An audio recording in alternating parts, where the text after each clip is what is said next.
The psychedelics came, and I was in love. Okay, I'll say this. Maybe this is weird. I hope that when I die, even with all my meditation stuff, I hope I die with the same attitude that I would have when I would do a hit of acid. Do you know when a piece of art is finished? Yeah, it's kind of like sex, you know. Is it that obvious? It's like, wow, for people that have addiction problems, where whether they're inclined genetically or whether it's circumstantial, that these people hurt, and they're trying to not hurt. And unfortunately, what they're doing is hurting them even more, but they didn't know that because it felt good. So, to me, getting close to honesty, getting close to the moment, why I'm doing the NeuroVizr, the Visor we call it now, is because it helps. For the second episode of the VESA podcast, I had the great honor of having Garnet Dupuis as my guest, and we discussed a bunch of very interesting things with consciousness exploration, the authentic spirit of the 60s psychedelics. He spent his life in brain research and kind of varied states of consciousness, from either psychedelics themselves earlier on in his life and then through technology and electronic microdosing. What is that? So I got to know about his device that he is the founder of, called NeuroVizr. I came across it in a very uncomfortable situation in my life. We had just lost our son in childbirth with my wife, and a friend of mine, kindly Wyndham, and his girlfriend then came to sit with us and just hang with us as we were in this shock and grief and all of this kind of thing. And he brought one of those devices to my home for us to have an experience with them. And so it was quite the thing to be introduced to his technology in that phase of our lives. And little did I know that I was about to meet him. And then about a year later, in the Helsinki Biohacking Summit, as he was there speaking, and we became friendly and started discussing and noticed that we have a bunch of things in common and potential synergies for collaboration and all this kind of stuff. And I then just asked him to be a guest on the podcast, and kindly he said yes.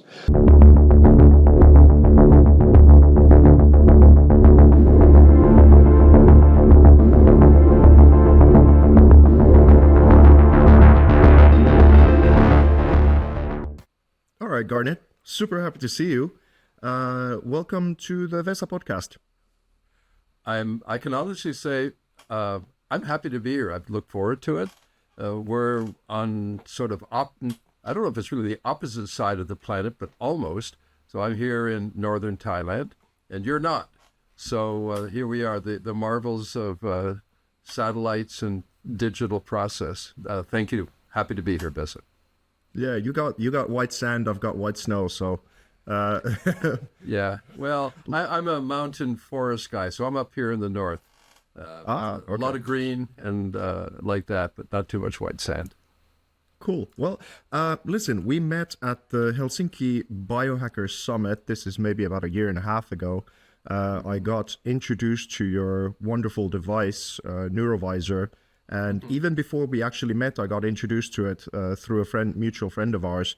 And it played a little bit of a significant role at a peak point in our lives with my wife, and we'll talk about that a little bit later. But you're interested in a whole bunch of things that are very interesting to me as well. And I would say that you also kind of embody the original, let's say, the 60s psychedelic revolution spirit, which bizarrely kind of had a little bit of a peak and then went to weirdness ever since. But it has these pockets of emergence here and there, and now to my delight more and more in the biohacking community as well, the sort of exploration of consciousness. And I'm just wondering if you could take us on a little bit of a tour, how you ended up there yourself and how this whole thing started being a part of your life.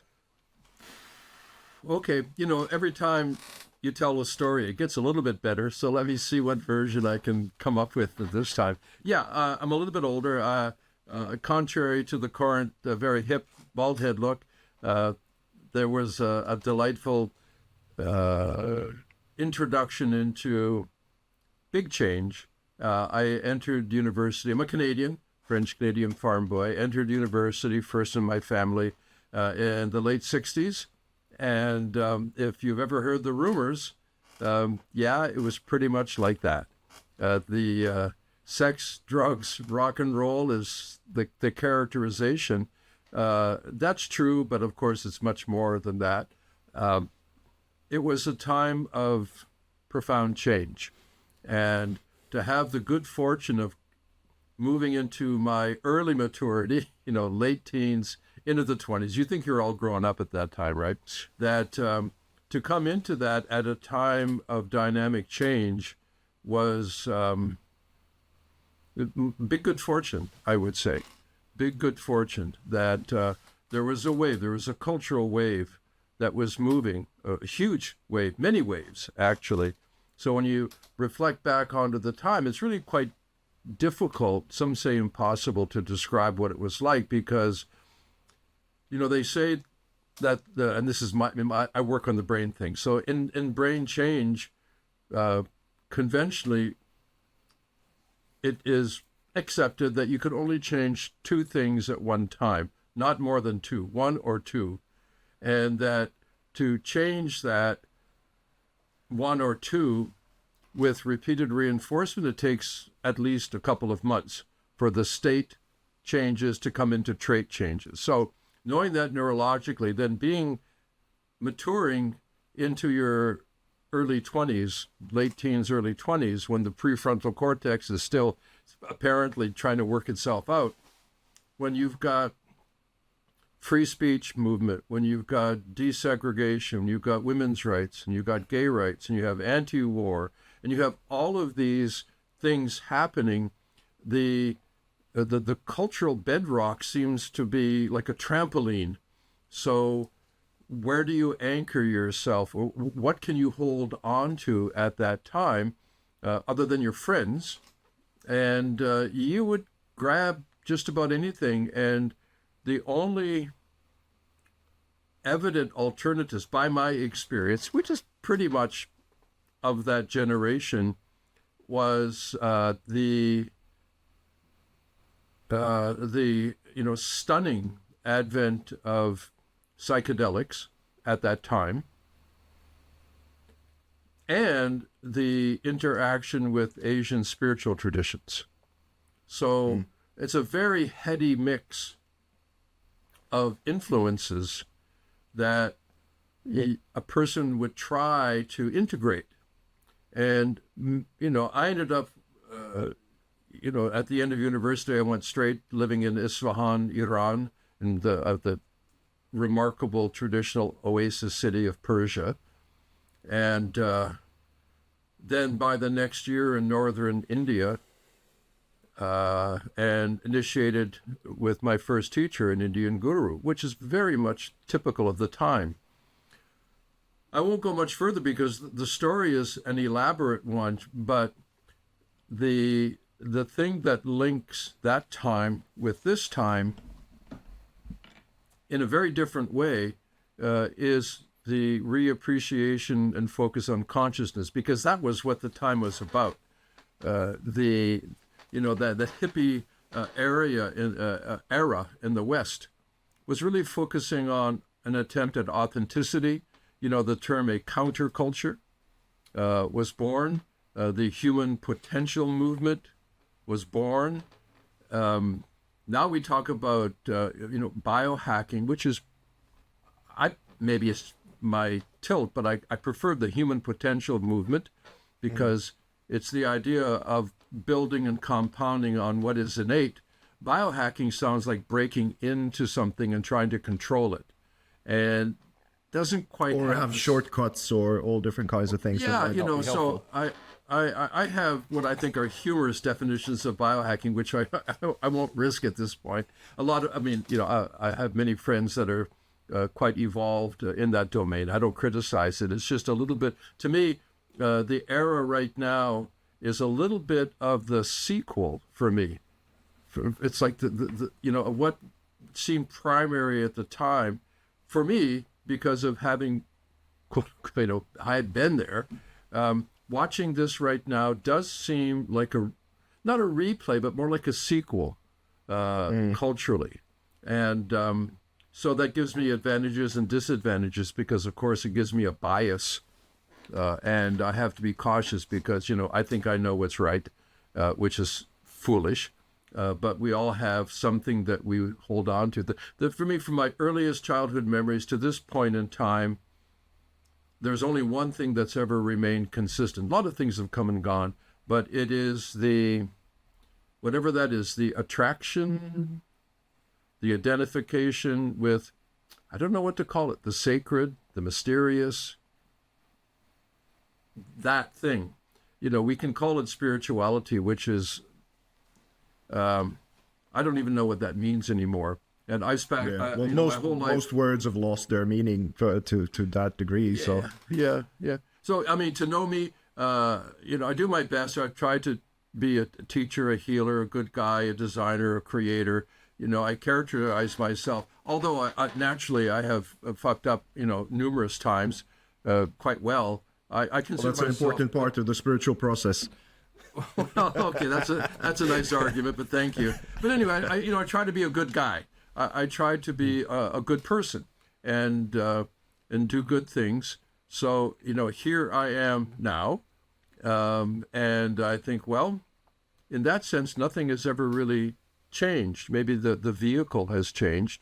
I can say one thing. This I think is one of our bonding qualities, because I immediately felt hooked into you, even though I didn't know you.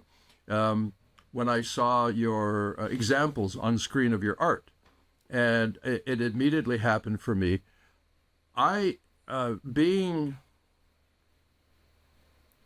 biased and arrogant throughout a lot of my life, the belief that some things are good and some things are bad. I was raised a Roman Catholic, so it's very hard because when you're raised as a kid to believe in the us and them model, where we're okay and you're not. There's a tendency for that kind of, critical binary comfort zone to be there. But anyway, I have a extremely heightened appreciation of what we'll call the creative process. And I see it now as being, I don't know if it is the divine, but it certainly has divine capacities or qualities. And we'll talk more about that because I have some perspectives that I'd like to share with you to see what you think about that. Yeah, most definitely. If I may just stop you for a little bit, because there were already so many different things and directions. And it was one of them is that my first real encounter to brain power outside of, I suppose, instinct was when I got to learn a little bit about neurolinguistic programming. And I just did a model shoot just a few days ago where one of the models was saying that she has this OCD kind of situation going on, and it's dominating her life, and it's really just cramping down on her. And we just did this simple exercise where I asked her to close her eyes and then imagine that sound that is telling her to do something that she actually knows already innately that isn't going to be helpful to her. And then we just made the sound not come from behind her, from an authoritative position. We gave it Donald Duck's voice and put it to the floorboard sort of angle coming at her. And we started playing with that sound a little bit. And all of a sudden she started laughing. And then I asked her, well, now go back to taking that voice seriously that is telling you to do the faucet like 74 times before you can leave the house or something like that. And she immediately went, hold on a minute, I can't really. So one thing that would be now normally medically treated or analyzed and to death or whatever was just in an instant already. I'm not saying it's totally gone. I'm sure she will have to wrestle with it. But just as what kind of tools we have at our disposal that should be in schools that aren't. But commenting even before what you were saying, because I've certainly resonated, even though I'm born 78, but I resonated a lot with I'm almost 78. Excellent. Freaky, but go ahead. I'm 74, but okay. It's just, a number is funny. Right. I resonated, I would say, with the original spirit of the psychedelic movement and all that it stood for. But then what seemed to happen in the 80s, it was that it was usurped by the bureaucrat class all of a sudden, and it became the establishment without the actual perks of the psychedelic movement. It became sort of this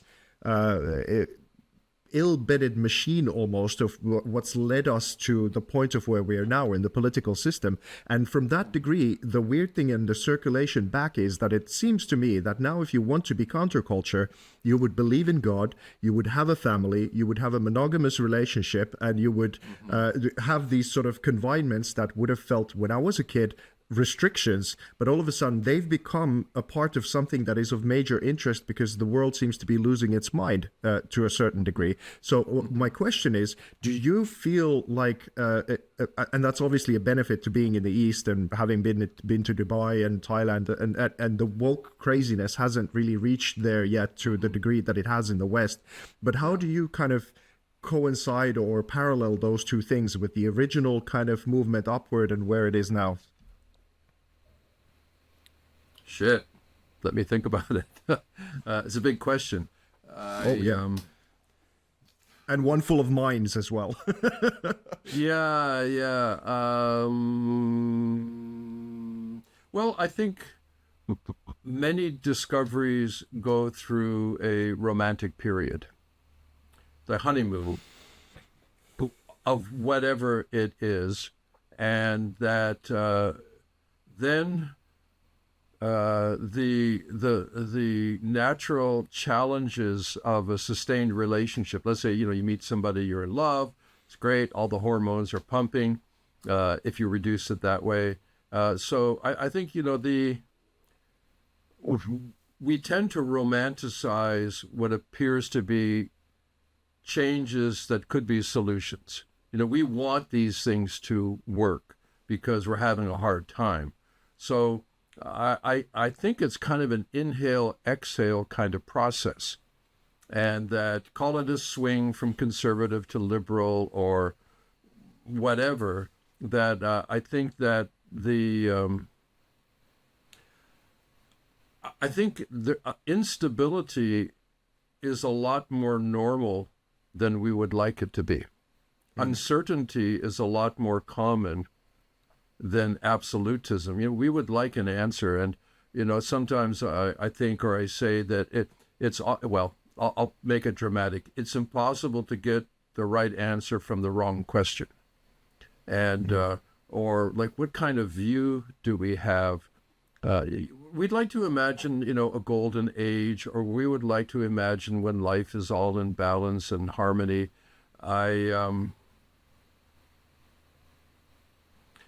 I think that I guess I don't really have a clear answer, except that I don't know why the change. I can give you answers, but this kind of, it's like a bunch of ideas. I think that... But even in the cosmos, there are stars colliding that birth new places and whatever. Life is hardly like this whole thing. If you go to a peace conference and then you go and ask those people, are you at peace with yourself, or is there collisions happening inside of you constantly? So many people who just preach peace, they are actually incapable of it themselves constantly. So we're just inhabiting these paradoxes constantly and trying to manage our way, I suppose. Well, yeah, that's as good an answer as anything. I started off a Roman Catholic, but because my orientation is spiritual, whatever that means. Like I said before, the mysterious, the divine. So, then it's like, I don't really think so. And I was hypercritical of it. Then came the psychedelic phase, which was the psychedelic era. I went to university, tried to drink beer. I don't like alcohol. It's like, okay, then there was weed. And weed was just, and hash at the time. It was fantastic. You get some good Afghani hash or something, and you sit around with your friends in your shit apartment. You're in university, and you buy some food, and you smoke weed, and you listen to music, and you laugh. For me, it felt like a lot of fun. And then most of the guys around me that smoked a lot just seemed to be getting dumber and dumber by the day. I apologize to people that like weed. And I thought, and so then the psychedelics came, and I was in love. Okay, I'll say this, maybe this is weird. I hope that when I die, even with all my meditation stuff, I hope I die with the same attitude that I would have when I would do a hit of acid, usually always alone. I'm not a party guy. And the excitement of waiting to get off, laying back and knowing that this exploration was about to begin was just delightful for me. I was like the happiest guy anywhere. So maybe that helped, you know, the whole concept of set and setting. My set was pretty positive, pretty innocent, really. Quick, I mean, just the funny things in life. The quick thing, the first time I did acid on campus was from this friend of mine, Blanche, strange, very cool, totally hip, English hippie, lived off campus, you know, kind of eccentric. You know, I got acid. So it's like, here we go. I'm on campus. And so I take the hit. I was like, man, okay, here we go. Fantastic. So there I am, just pretty much in a very pleasurable liftoff. And I go to walk outside. And who comes walking down the sidewalk? A group of men led by my father, who was a fire chief, and there was this symposium on like I thought on campus I was free from all constraints. It might have been on another planet. So on my talk about, you know, iconic or iconoclastic or something like that, that just when I'm getting off, who comes walking face to face, and I have to, and I'm, you know, I'm like early hippie, you know, that thing, and here he comes with his friends, and I have to, Dad, like, hi, literally. And I can't run away. I mean, the impulse was, fuck, but, you know, but you're tripping. So it was like the time is either fast or slow. You don't know quite what to do, especially when it's your first time, you know. So I walk up, you know, hi, Dad, hi, double entendre at the point. And I have to, you know, hi, Dad, I have to meet his, you know, guys. They're all straight. I mean, they're, you know, firefighter pros. And I have no idea. He never mentioned it to me, which is probably, you know, to save my mind at the time. So for whatever, and there are other similar things, which I'll skip over, you know, but the peculiar things in life, the coincidence, synchronicity, good luck, bad luck, I don't know. What does that mean? I have no idea. I don't think it means anything except it's humorous.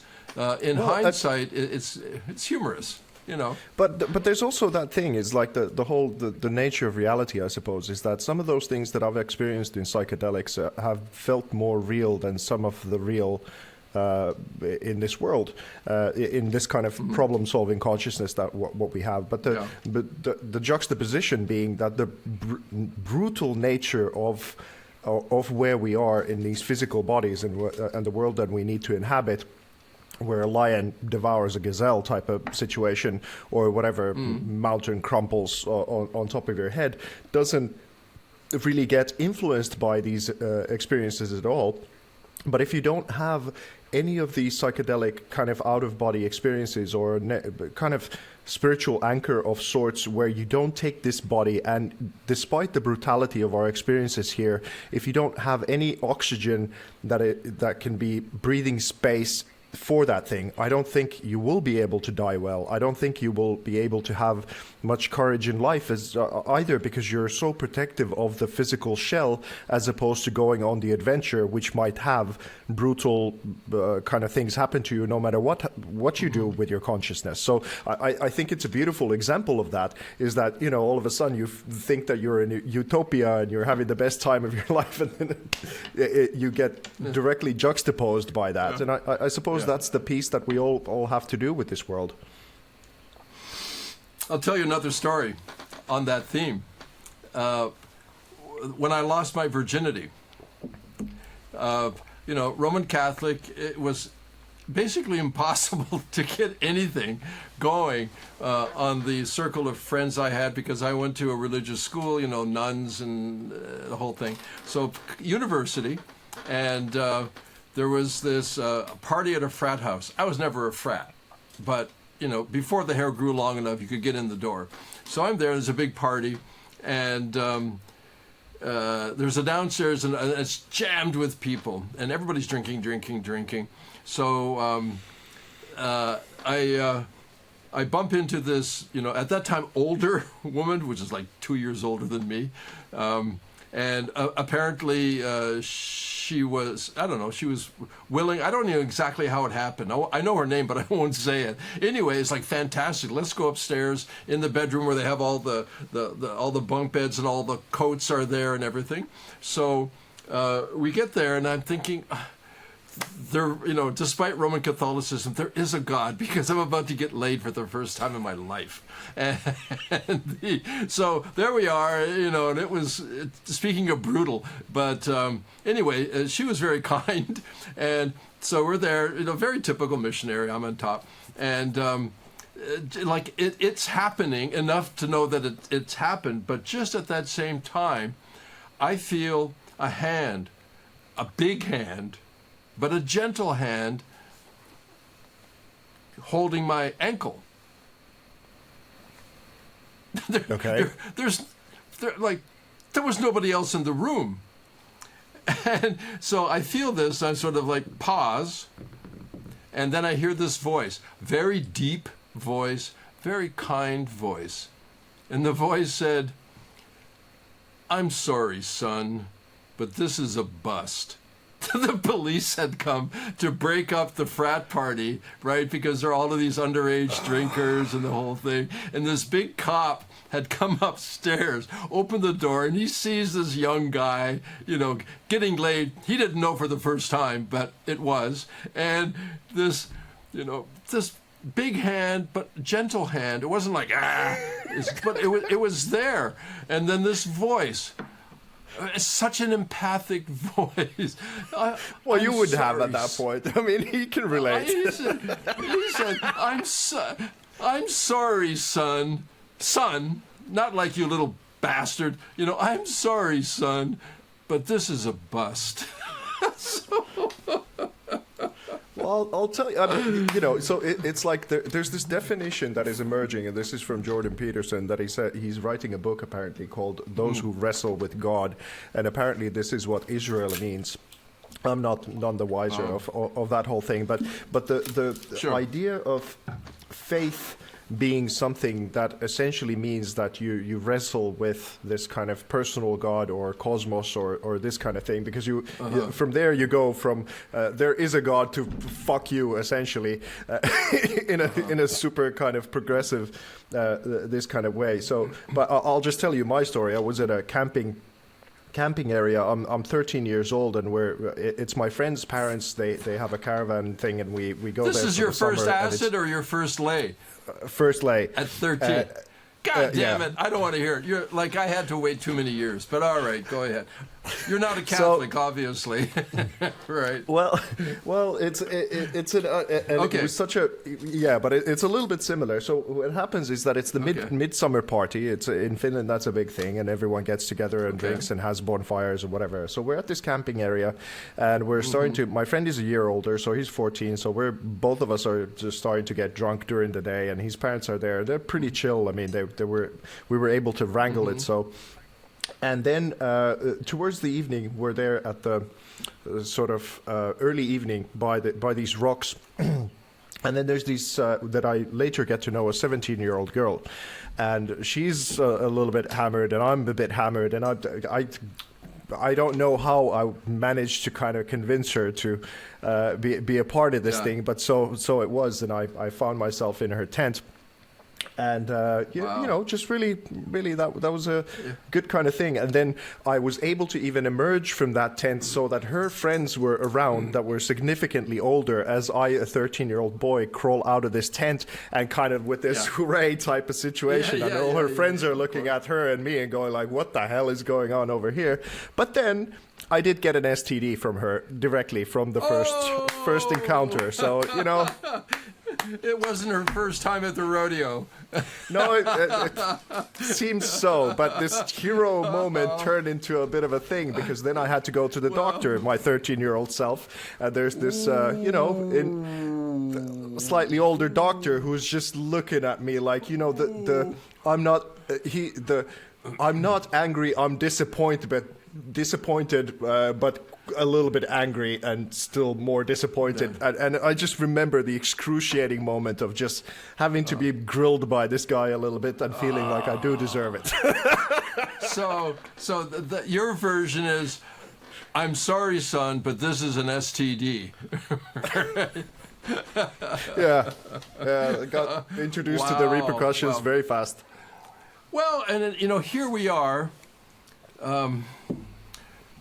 seeking the sacred, and in the midst of what we'll call ordinary lives. Even though, I used to think I was special, then the realization that I'm pretty average. That here we are, and this is to me, it's like either you're humble or you get humbled, but there's no avoiding the circumstances of the process of discovery. And what do you do with that? What do you do? I do what I do, and you do what you're doing. And, as much as I know you, you're a good person, you're a good man, and you're doing your best to contribute. And I think in many ways, and I'll refer here to, I have a lot of thoughts about art and your art, by the way, because one is, I'm a fan. Mutual fan club, by the way. So, thank you, dude. There's this idea about ritual that I think in many ways can also be applied to art.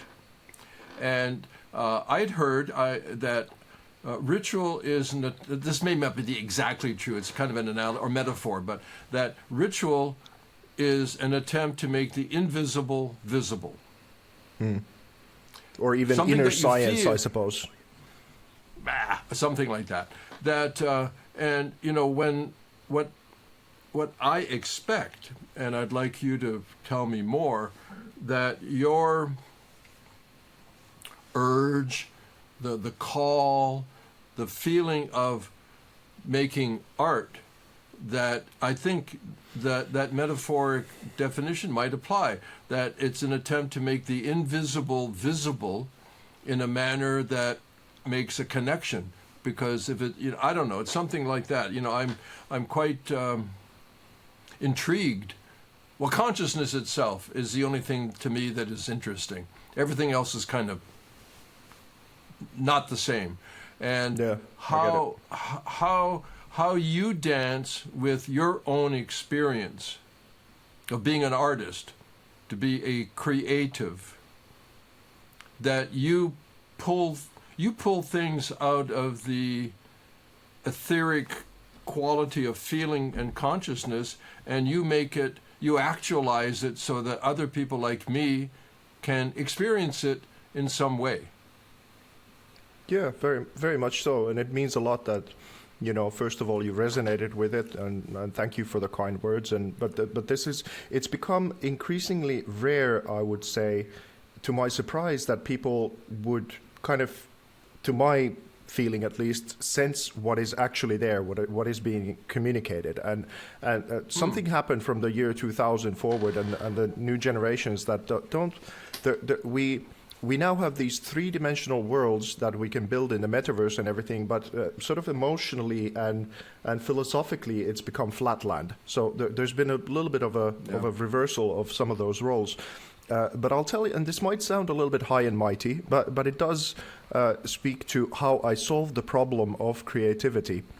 To begin with, I think I was blessed with this thing to a degree, because when I was 5 years old, I turned my parents' pots and pans into a drum kit, and something was coming through me clearly, and then there was a whole bunch of trauma that was added into the mix to give it jet fuel. But philosophically, what I think is happening is, because sometimes I do get asked about, how do you do this creativity thing? And it's, why am I interested in religion or spirituality or consciousness or these kinds of things? And every single, not every single, but many of the major works of, let's say, religious texts, they start with the story of creation altogether. First there was nothing, or first there was light, and then all of a sudden everything emerges. And then if you look at our world... or some turtle. Yeah. Some turtle. In the Finnish mythology of Kalevala, it's an egg. So first there was the egg. Okay. Right? Cool. So, but essentially... Where did they ever get that idea? Seems kind of logical, I suppose. Yeah, solves the chicken and the egg thing, I suppose, from their point. Yeah. Anyway, the idea being that if you truly accurately, and this has been helped by the psychedelic experiences or meditations or these kinds of things, if you look at our world, the physical world accurately, everything is in constant process of birth and death and creation and destruction all at the same time. If you are bored, essentially what that means is that you are disconnected from the place in which you are. If you do inhabit a body. So what I realized at some point is that the more I peel off the layers of whatever my containment is, that I don't feel like I'm a part of this world, that I just somehow, like Alan Watts said, many people feel like they're just in between their ears, like here, and then they popped into the world and they didn't emerge from it. That is the problem, that if no matter what the hell you have to do in order for you to feel connected to where you are, then you don't really have a problem of the blank page, assuming that you don't have like fatigue or health problems or things like that, which are a part of it. But in normal consciousness, then if you don't feel creative, then it just kind of means that you're disconnected. Okay, fair enough, I think so much, you kind of tickled it there, so much, maybe I would say for most of us, so much depends on how you feel physically. Are you sick or are you well?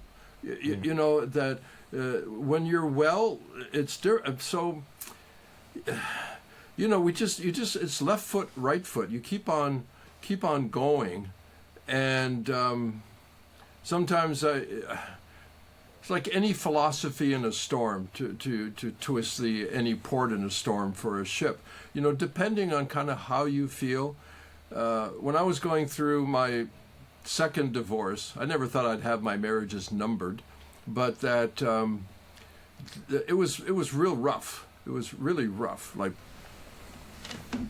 the first one was really bad. The second one was really bad. I don't know. It's a hard thing. And I thought I was, like I mentioned this before, because of arrogance. I thought I was a special guy because I'm intelligent, because I meditate. I don't know. You make up this mental movie of me thing, and I thought, well, this is really bad, but because I'm such an elevated, person, I'll just it'll work out. And it wasn't. I was dog shit. It was really bad, and I came up with a saying out of it, a bumper sticker, which may not be revelatory to most people. It was to me, is that it's not easy when it's hard. I thought that, I'm so cool that even when it's hard, it's not hard for me, because I'm, this, that. And the fact is that at different points, I don't care what's happening, call it the Achilles heel in persona or whatever, but that there are times when it's just hard. And to accept that it's hard is a great place, because you can make it even harder by giving yourself a hard time that you're having a hard time. So, this, like you say, the cosmic planets being made, sustained, like the Brahma, Vishnu, Shiva thing, that this is life, that I don't know, some people say it's lessons to learn. Some people don't even care to characterize it like that. But the being creative with your life is, to me, the only sensible response to a lot of weird things, uncontrollable things when it's good and it's bad, like the weather changing so much. And the idea of, I don't know, all the superhuman things and all, I think there are a lot of places to hide from learning, and some of those places to hide might be an accomplishment or, fame, fortune, that whole thing, or even, what sort of the idea of spiritual bypassing, where you're doing all these spiritual things. Love and light, another, love and light. Yeah, or the other, bad, slash and lash whatever it is, but that it's tricky. It's knowing what, pardon my swearing, knowing what the fuck's going on and what the fuck to do is not easy. And, that's part of the tragic, comedic quality of life, and why, if nothing else, like, be kind to each other as much as possible. I don't know. I don't know what this is exactly, but okay. I want to introduce a topic. I'm going to call it the psychoactive agent concept. A psychoactive agent. So I'll start like this. Maybe we'll get to the point where I'll tell you the last time I did acid, which was on a rooftop in Isfahan, Iran. But okay, that I'll frame it this way. All psychedelic compounds are psychoactive agents, but not all psychoactive agents are psychedelic compounds. Okay. So, do elaborate. All right. Yeah, sure. That this is a fortified belief that I have that is shared by many people who study the brain. And the brain increasingly is recognized as having a very broad range of conscious possibilities, a very broad range of experience and expression. And these are all natural, they're normal, and they're healthy. Some are used more than others. And we have the ability, I'll frame it this way as I have recently. It's a little binary, but you can excuse that. It's okay. That we have an ordinary rational mind. Because we don't experience our brain directly. We experience what we call mind, which is the function of the brain. And we won't go into the mind-brain hard problem thing. Skip it. But that most of the time we are, like right now, we're functioning with our ordinary rational mind. It's very good at information processing and integration and symbols and all these things. And we also have an aspect of our brain, an actual neurological, physiological capacity to have an extraordinary expanded mind. So ordinary rational mind, extraordinary expanded mind. I don't like the terms like altered states or non-ordinary states. They sound somehow with a negative bias. And I don't like if it's altered from what? Well, obviously from, the good thing. That's the bad thing. Or the idea that the extraordinary mind is somehow a malfunctioning of the ordinary mind. And that's that kind of pathological model where the early, in the early mid 1900s leading up to, 70 famously, that a lot of the research with psychedelics, they didn't call them psychedelics at that point. They called them psychotomimetics. The idea that psychiatrists could now have the direct experience of what it was like to be crazy for short periods of time. So there would be, the advice was take a psychedelic, oftentimes, the early ones, and then you know what it's like to be crazy. So I don't like this characterization of the negative. Like in our science, we tend to do this. In personality psychology, oftentimes they say they're extroverts and introverts.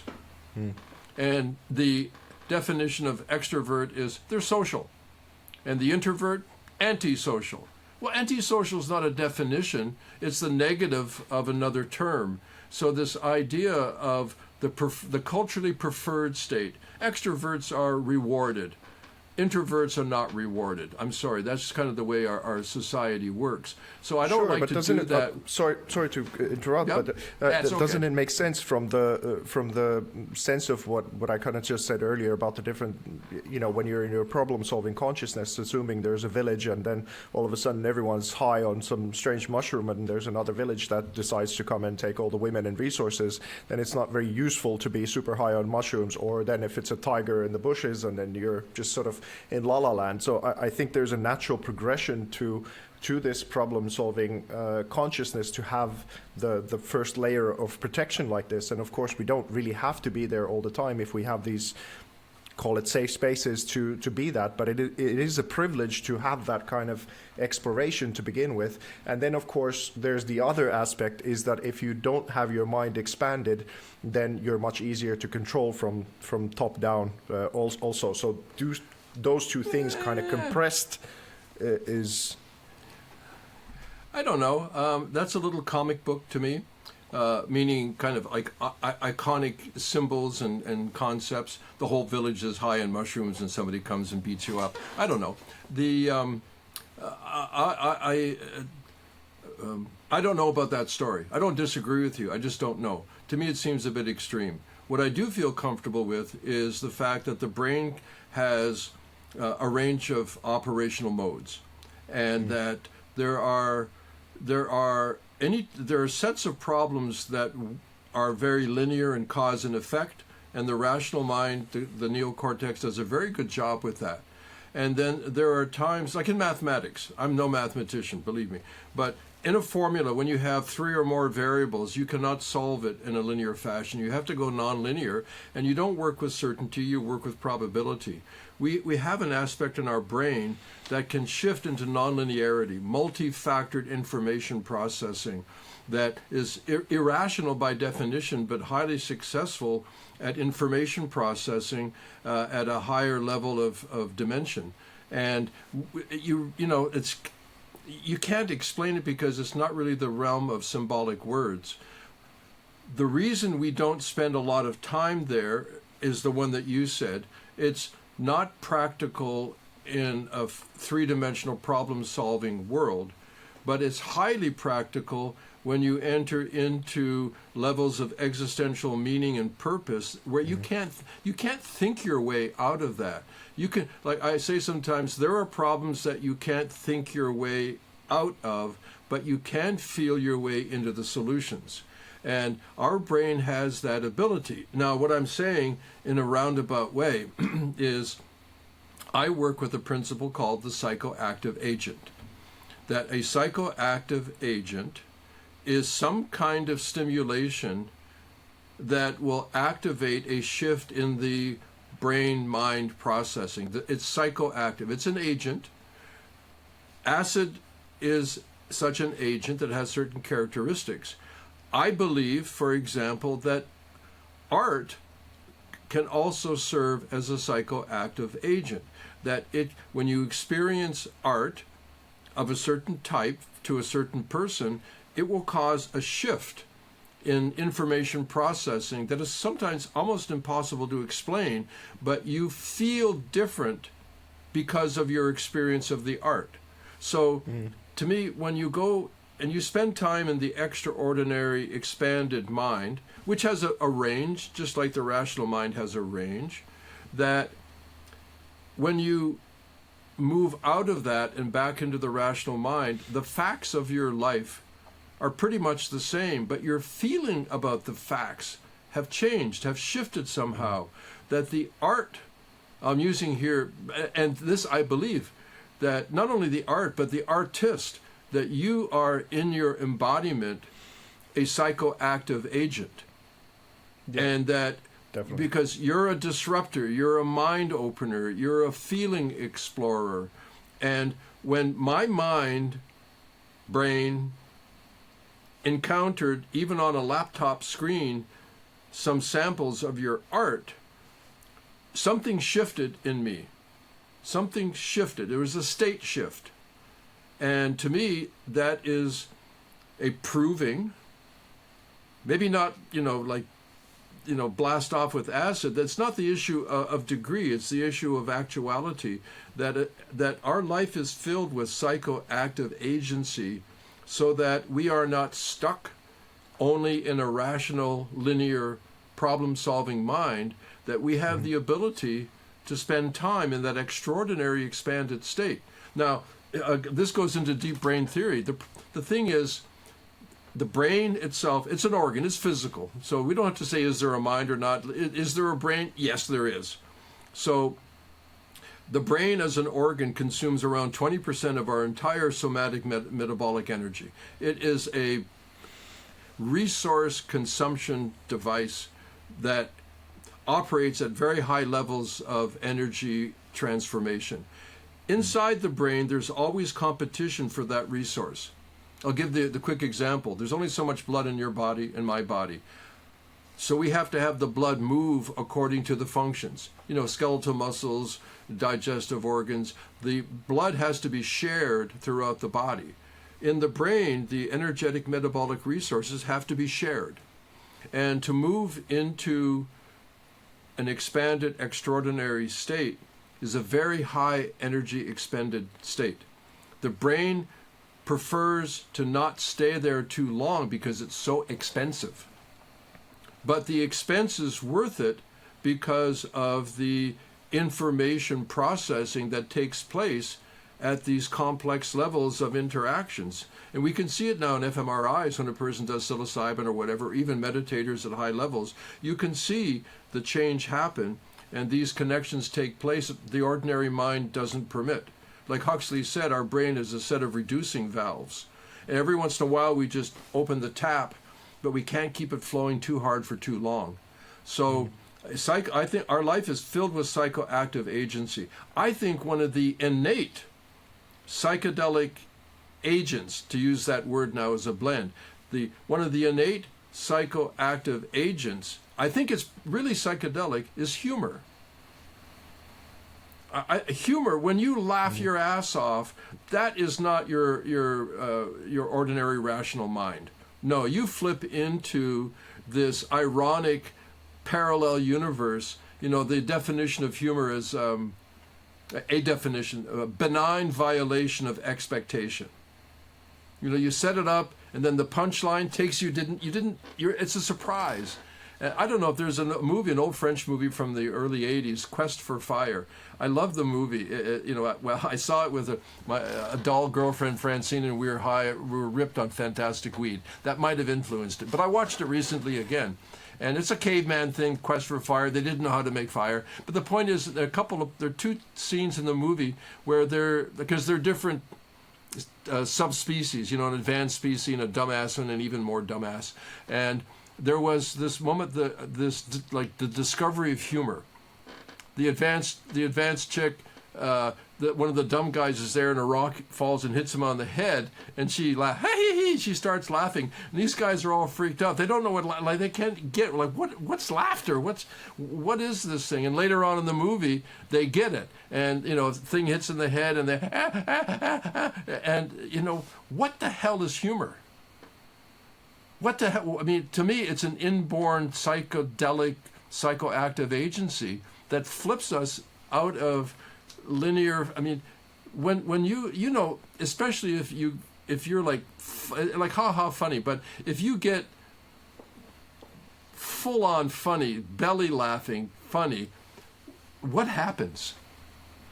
What's that? This is I suppose the whole thing, and why I'm a very much super minority in doing any kind of critique for the woke movement and all those things that it now represents, because it seems so repressive. One of the things that it makes it almost impossible to do is to be humorous and to be wrong and all those very important things for the process itself for us to feel. But I kind of realized that at some point that I'd used the word psychedelic many times, and I thought I understood what it was.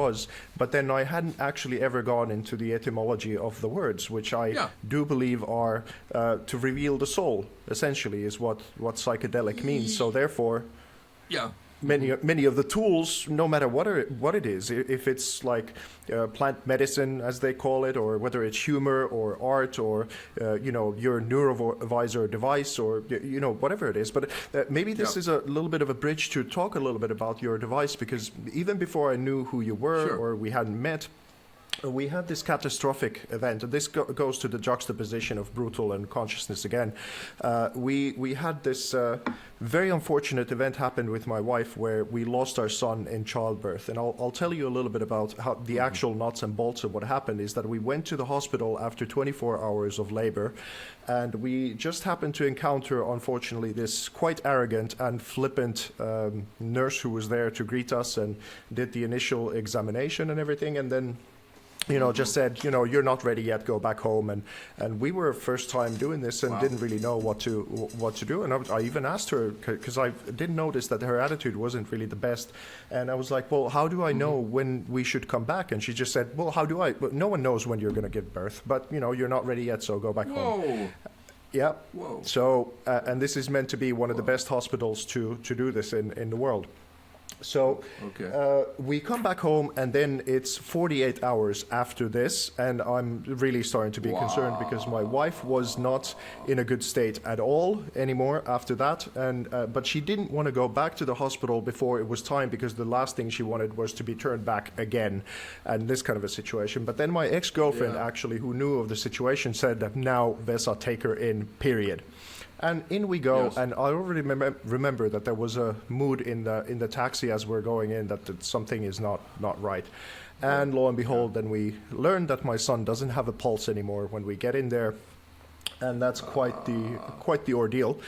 And the next 24 hours from there is spent with these medieval tools trying to get this dead baby out of my wife, and it's become a historic thing inside of that hospital. So and this is unfortunately the part of my life that some of it is legendary in the good sense, and some of it is like gets notorious in the bad way.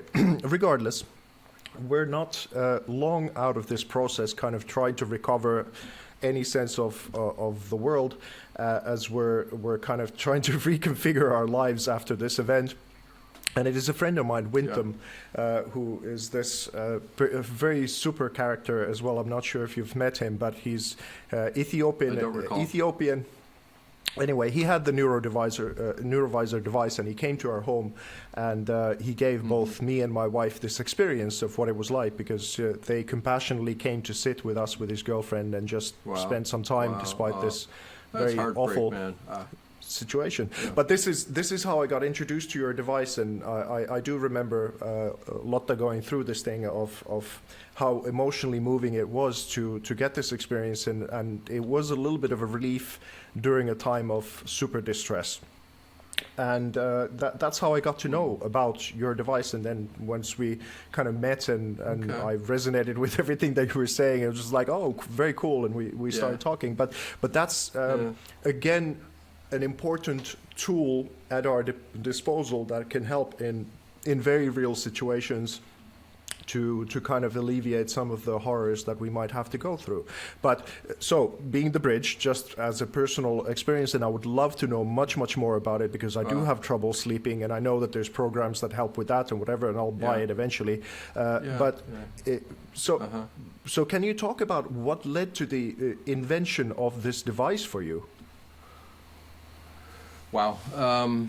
What led? It's the same early story. Why are we attracted to certain things, not attracted to other things? I don't know. For me, going back to university days again, I was fascinated. Okay, the psychedelics certainly helped, but they weren't the only reason. I was a guy that had a suitcase and a duffel bag full of stuff. Early strobe lights, black lights. I bought, some old devices, whatever, because I was just drawn to the shocking beauty and strangeness and mystery of the way that consciousness was so manipulated by the convergence of light and sound, what I call the first language: mechanical vibration, electromagnetic radiation, photons and phonons, yin and yang. And that had never, ever left me. After my time with my Indian guru, which was, more than a decade, then I studied under a Korean Taoist teacher, very remarkable, and then for the past 25 years or more now, under a Tibetan Dzogchen teacher and tradition. This stuff is at the heart and core of my persona. I'm just, that's the thing that is interesting to me. So I got involved with complementary healthcare, and I've done a lot of things. I'm a patchwork learner. In the early university, sometimes, believe me, we even went to class, sometimes, because most of the education was happening in the quad, in the streets, or in the apartments. Come on, you put together two pills along with great music. One is it's not really a pill, but one is acid and the other is the birth control pill. And great music. What are you going to do? So No, because I lived around the world. I live in Thailand. I've always been attracted to Asia. I mentioned my last full hit of acid was on a rooftop in Isfahan, Iran. There's a picture of When was that, by the way? How long ago was it? Come on, you're making me seem like old or something. Oh no, not at all. I'm curious. Was it a year ago? No. Like No, it was not. Dude, it was 1971. Ah, okay. So it's been a while. Okay, gotcha. Yeah, it's been a while. It's been a while. All right. I'm very pro psychedelic, but I made a decision at a certain point because I was exposed to yogic practices and things living, being in Asia, that I wanted to find out like how the yogis were doing it. Well, I mean, a lot of the sadhus are smoking hash all day. That's not the point. But that, like, what's happening here? Like the psychoactive agency, whether it's meditation, fasting, dark retreats, cold exposure, whatever, like something is happening here, and it's way too interesting to not pay attention to. So, time. I'm actually quite a good technical designer. I couldn't code my way to save my life, but I'm a good designer. I'm a theoretical designer with some skill sets, as it turns out. And so I was working in technologies for the past 25 years. Came to Thailand, living up in the mountains, doing wild animal rescue conservation work. I'm retired. I have a big spa in Bangkok now, 20 years. So I thought, circumstance. Then there's all this information coming out about neuroplasticity, the ability for the brain to change, and all these techniques and all. And I was drawn back into this domain where, here I am now. I've co-founded a company here in Thailand, domiciled Singapore, Estonia. Why? Because it's a timing issue. It's a timing issue that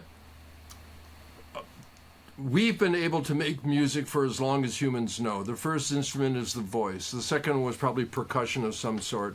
And then everything else. There was no saxophone music before the saxophone instrument. So instrumentation technology has been advancing music at now an alarming rate. I heard a story, I think it's true, the first time with a gramophone in the street and I don't even know what city it is, so I think it's true, that they're playing this opera music or something, and people were fainting because music was this ephemeral process. You had to be there. When the music stopped, it stopped. That there was no way of revisiting it. There was no way of holding it. There was no way of creating it other than with a musician. Mm. So recorded. So here we are, and the short story in my mind is that we are now at a technical turning point where we can do with light what we have done with sound. That I'll say there's this music made of sound. Now we're at a position where there's this music made of light. When you look at what technology is doing to enable your art form, which is a visual form for the most part, I'm also interested in a visual form of art that is generated naturally within the brain. It's an eyes closed exploration of what you do, eyes open. So what brought me here? I don't know. Good luck. I'll say a bunch of good luck. But it's a timing thing. I was involved doing all this stuff, the brain entrainment. Well, the brain entrainment, I was doing this 40 years ago. And, when you go back to the university days, I was doing strobe lights and all that. I mean, people would either love me coming in or hate me coming in because everybody's high and it's like here comes Garnet and he's, upping the ante on things. That I stopped doing full-on psychedelics. I've played with, here and there, but my psychedelic phase, which was glorious, ended when I decided I wanted to see what I could do innately or organically or something like that. I have nothing against compounds in the least. I don't like getting drunk. I feel like shit, and I don't really, weed doesn't really do it for me. Partly the THC ups my blood pressure, and that, like, I don't want that. So, like, what the hell? I'm a boring guy otherwise, in that sense, socially. But what I find is now, with the same glee that that a musician must have when they get a full synthesizer and keyboard, and it's just like endless. The horizon, you can't even see the horizon of what the creative possibilities can be. When you sit and you do what you do, which is multi-factored, you know, the boundaries aren't there when you swim in it. And for me, right now, the opportunity to use what I'll call biophilic, meaning life-loving, bio and philic, philia, love, not biophobic, biophilic technology that is compatible with the expanded mind to engender these experiences that are problem-solving, relieving, escapist, soothing. You know, what I'm looking for right now, and the claim is getting pretty close when you look at common culture, is that this is a kind of, you could say it's a drug-free psychedelic for people that have that experience, but it's also a drug-free Xanax. You know, that the stress, the need we have, you know, I'm writing another white paper right now called Mental Health in the Age of Angst. Because I do believe that we're in an age of existential angst right now. And what can we do? What can solve angst? I don't think it's not an issue of changing all the facts. You can't really change all the facts, but you can change your feeling, your perspective. And I am confident in saying that spending periods of time in what I'll call the extraordinary expanded mind, I don't know if it's the cure, but it's definitely the therapy to evaporate angst so that the magic returns, the appreciation returns, that it doesn't have to be mystical, vertical. It can be horizontal and naturalism. But I think that our brain has the capacity to help reduce the angst that is unsolvable. You know, if you like the existentialists, Camus and Sartre and all those folks, the second phase of existentialism, it's like the early stage with Nietzsche, and said, you know, God is dead, life is absurd, but don't worry, human nature can work it out. And then World War I comes, World War II comes, like, well, I guess we can't, we're pretty fucked. So there's really nothing, and it's just all a hopeless mess. Have a good time. I don't believe in that. I believe in higher levels of problem solving, and I think our brain, you know, I study a lot in different disciplines. Neuroanthropology is like, it's the new pepperoni pizza. I mean, it's just fantastic. It's a very early discipline. It's only about 15 years old.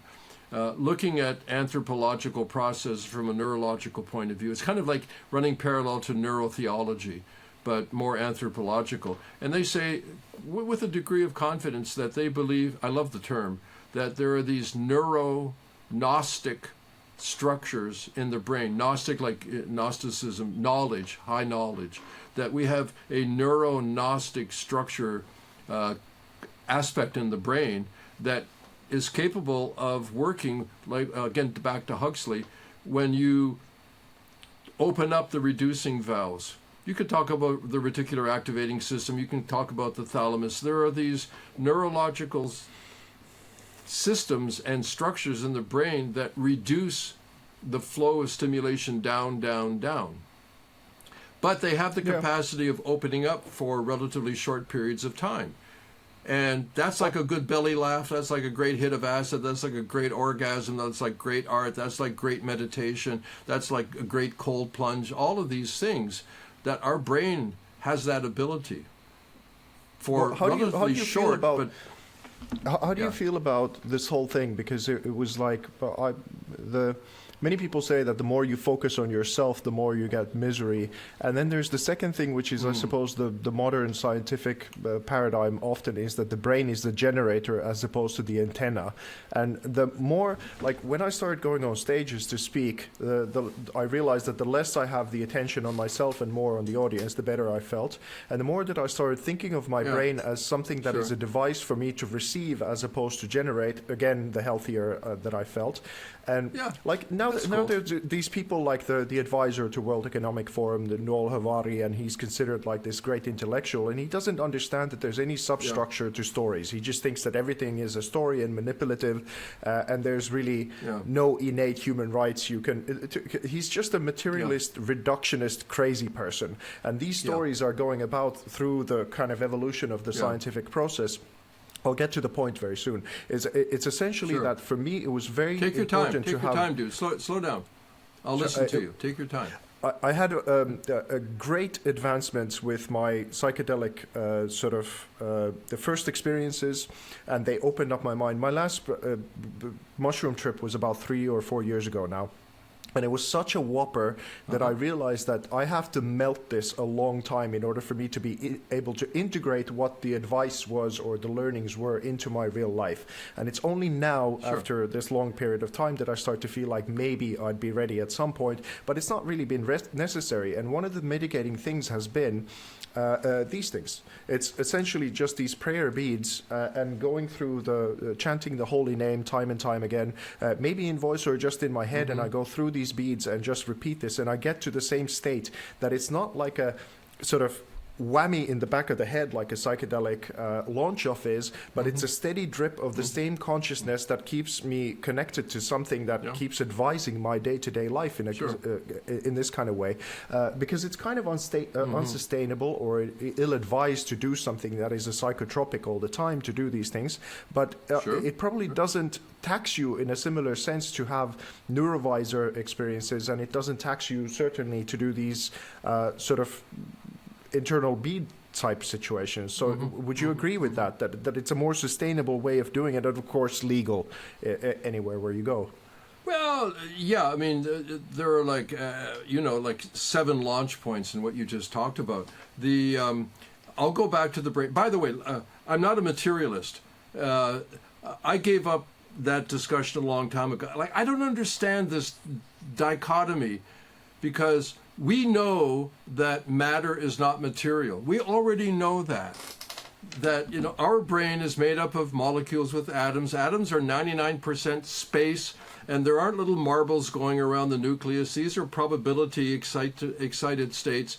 That if we know that matter is not material, then that means our brain is not material. It just is moving more slowly than the faster moving stuff. So I don't get this, I give up too many things that got in my way. I gave up this idea of inside outside. What the fuck is that? Like, where do you go when you go inside? What do you think you are when you go outside? All this kind of silliness, like near and far, big and small, inside, outside. It's a bunch of shit as far as at an experiential level, at consciousness level. So I just want to understand that when I talk about the brain as being a physical organ, to me, it is also the mind. That because the brain is material, but we know matter is not material. So what's the problem here? It's a slow-moving, energetic expression. That's all it is. So, okay, I sort of like put my rant on that aside. From studies, neurological studies, I guess I'd have to say that my position is kind of a psychobiological position. Psychobiological. That I spent my life in all these traditions. I mean, all kinds of mountain meditation retreats and incredible techniques and breathing this and mantra. This has been my life. So I'm not a guy that sits with a can of tuna and says, it's a bunch of shit. But that the principle in neuroplastic change is that you reach a threshold and you maintain that threshold stimulation for a period of time, then you back off. Then you come again, then you back. Things like fire it to wire it, the brain changes what matters, that there is a neurological template that supports what I'll call the non-physical aspects, mental processes. So like your beads, that, yes, little bit. If you stretch your hamstring a little bit every day, guess what? It's going to elongate. So our brain can tolerate change with two parameters, and this is in Carhart's entropic brain model and all these things that are technical that I read a lot. That there is a range in any action that has a minimum threshold and a maximum tolerance. It's called the Arndt-Schultz law. It's graphed in the whole thing. That my approach over time, partly with aging, you get more conservative because you have to be more judicious in how you use your energy. That I'm interested in achieving the most while doing the least. That's what I want. Achieving the most while doing the least. It's not like I'm stingy or I'm lazy, but what's the point? That as soon as a process reaches threshold and then just an itty-bitty past the threshold, it's called marginal demand. This is true in flow theory and Csikszentmihalyi and all this, that you reach a threshold. Below that, there's no stimulation. At a certain point, you're at the threshold of stimulation. You go a little bit above the threshold, boom, something happens. Now, you can pass that threshold and keep going until you reach a level of maximum tolerance. And when you hit that, then the system starts to, and then you pass that, boom, it fucks up.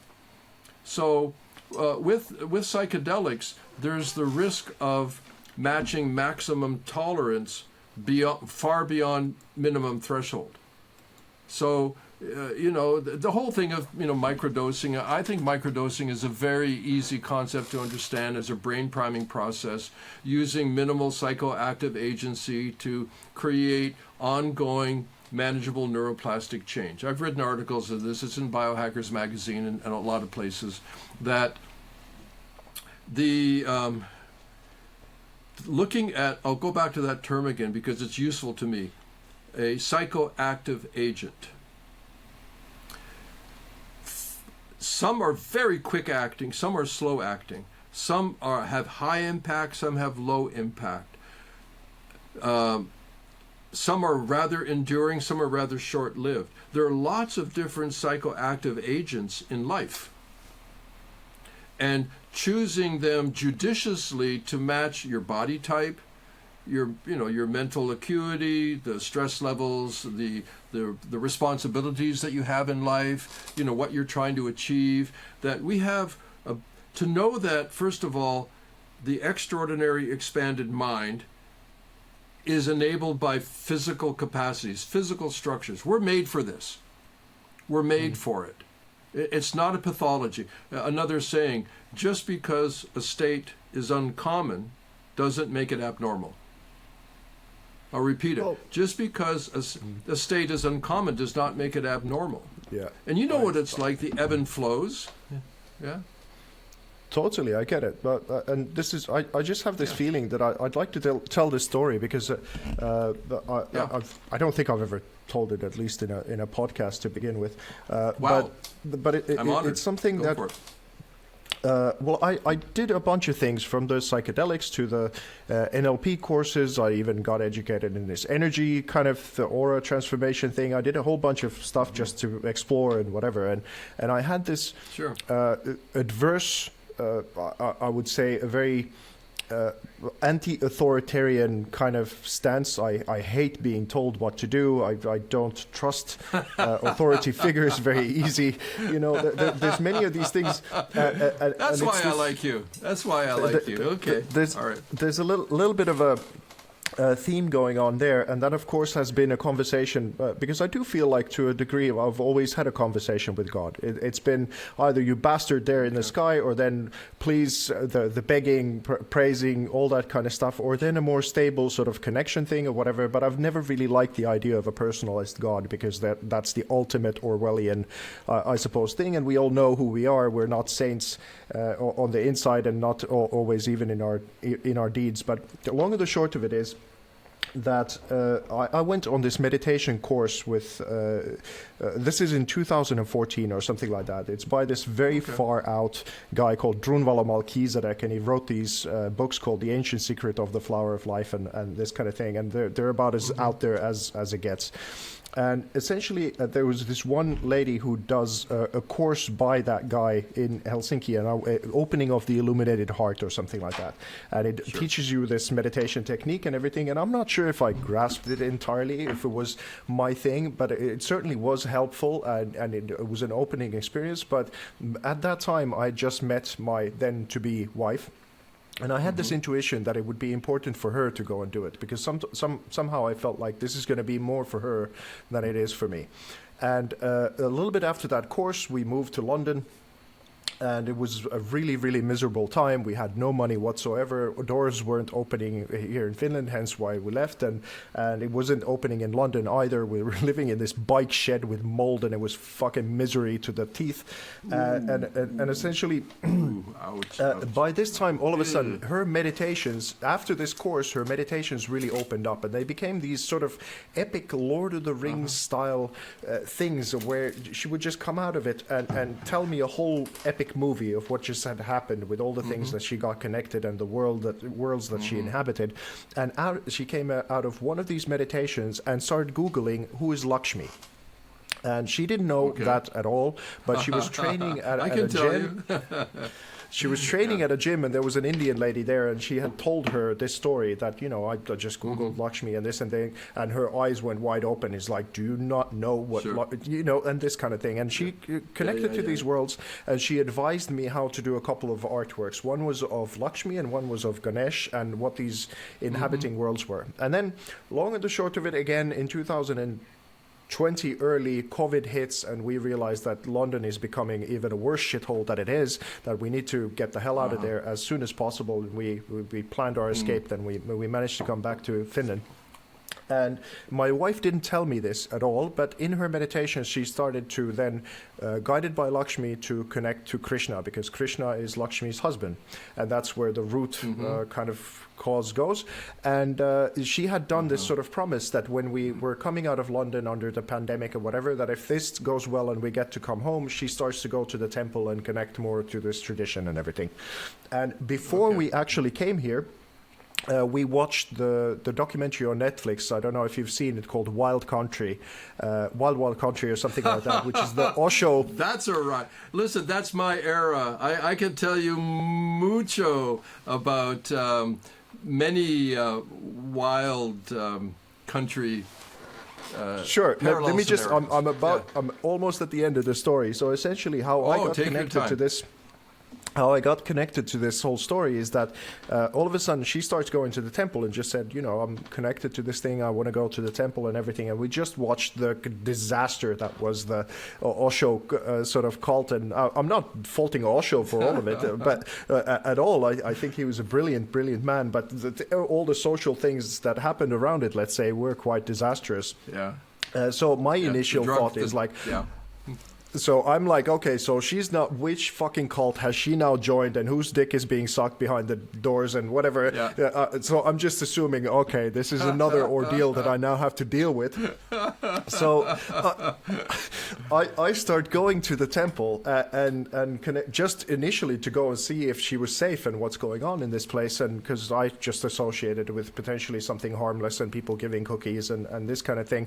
And then I started chanting and singing with them. And doing the kind of kirtan and the service or whatever. And then I remember this distinct moment when all of a sudden normal consciousness went away, and I understood what the Indian magic carpet ride is, because all of a sudden I felt like I was on a floating carpet in this eternal space singing with these people, and the thing of what they actually do became visible to me. And then I started hanging out with the monks more, realized that these people are exactly what they say on the tin of what it is. There was no subtext. There was no, dirt underneath the carpet to this degree that I would have had any concern. And it felt like this very wholesome experience. And this, little bit by little bit, has now gradually led me to balance at least my perspective a little bit of what is at best the personal God concept, if not reality, as well as the cosmos and the impersonal, the Vishnu type situation. And I think this has been most helpful in healing my relationships, I suppose, to myself, as well as to hanging out with other men, to have this kind of idea of the personalized God, despite knowing all my flaws and dirtiness or whatever, not being only a judgmental force. And this has been as psychedelic of an experience as anything before this. And it's thousands and thousands of years old. It's not something that requires any other technology but your own bravery, which I think is the psychedelic hero's journey to a degree. So, but I think all of these are good. No matter how you do the journey is going to be valuable, just as long as you actually do the journey and you dare go where many others don't. Yes. Is my response. Yes, and this is the beauty. I have a question, a technical question. On your screen, am I in focus? You and your art. Part of what I enjoy your art, what I've seen of it, and there's a lot more of it than what I've seen. I've only ever seen it indirectly, on computer screens. Part of, to me, you're like, there's something, even though it's very different, Klimt to me is one of my very favorite artists, visual artists of all time, and the use of colors and geometry, and then when I look at your art, it's kind of Klimt and Jackson Pollock or something like that. I was immediately drawn to the colors, the richness of the colors, the colors to the point of textured colors, and the kind of surprise that comes from it. It's a little bit like humor, it's a violation of expectation that draws my attention, like that Tesla in the snow. I'd never own a Tesla anyway, especially in the snow, but that remarkable Tesla expression that you had done. And then now your senses series, the models where there's a human figure, usually a beautiful human figure, embedded and juxtaposed with, we talked a little bit about, if I can pronounce his name, Kai Gojang, the fireworks artist.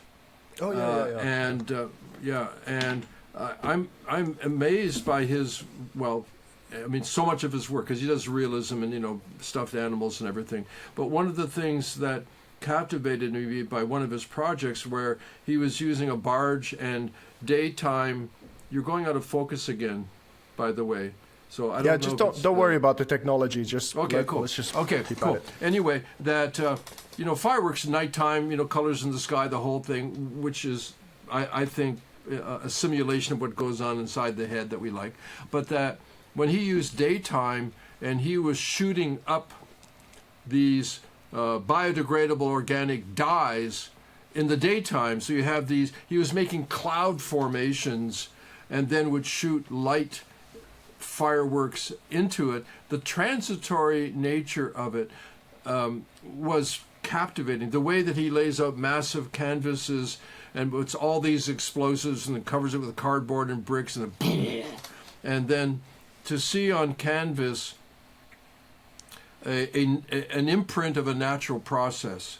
When I look at your art, to me, although it's natural because it's coming from you, but I'm very much drawn to, and I'll use these words, kind of dumb, to the structured and the chaos, the chaotic mixture of expression in relation to certain forms, like that Tesla. The Tesla is a thing, and what you did on the Tesla is very not aerodynamic. So What about because we're talking about ordinary mind, extraordinary mind, kind of we're talking about order and chaos, that kind of thing.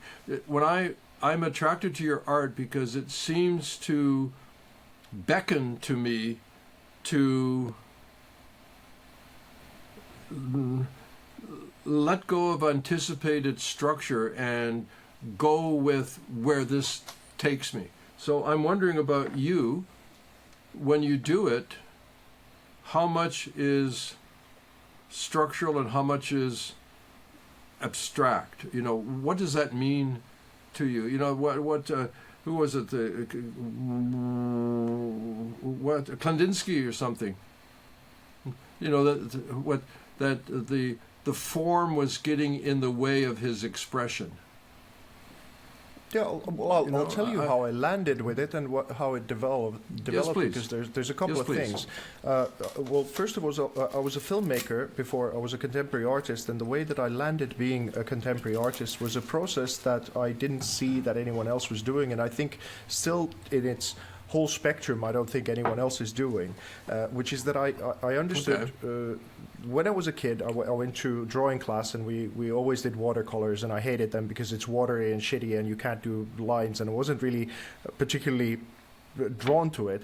And I had a teacher who was sort of came to me like this, and I was probably thinking of a drum beat or something like that, and he said, "Well, you obviously don't have any talent in painting whatsoever."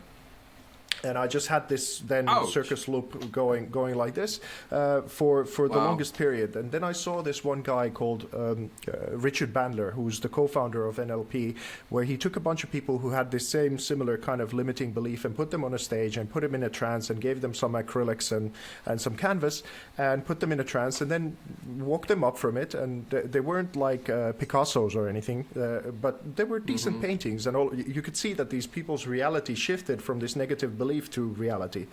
And at that moment in time, I realized that, holy shit, this is what happened to me as well, despite me playing multiple instruments, directing, editing, lighting, acting, all of these kinds of things that I did creatively.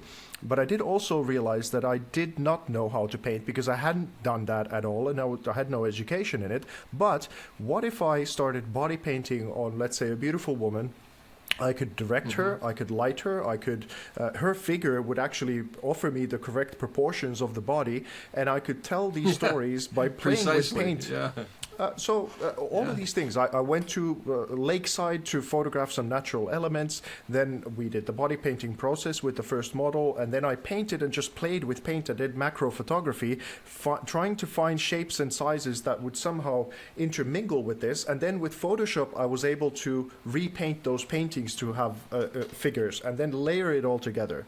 But what I suppose interestingly started happening is, because I had that background in understanding NLP, is that I realized that I could do these processes whilst we are doing the body painting. So I could ask them and inquire about their lives. Is there something that is holding you back? Is there something that you might want to reconfigure about your vision, where you're going as a human being, and try to facilitate these peak experiences of when something was happening inside of them internally, and they would express it somehow. I would capture that and then try to use paint to enhance those somehow.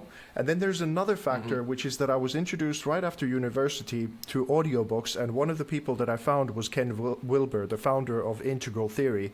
And I started listening to his ideas on the world or the story of creation or whatever it is.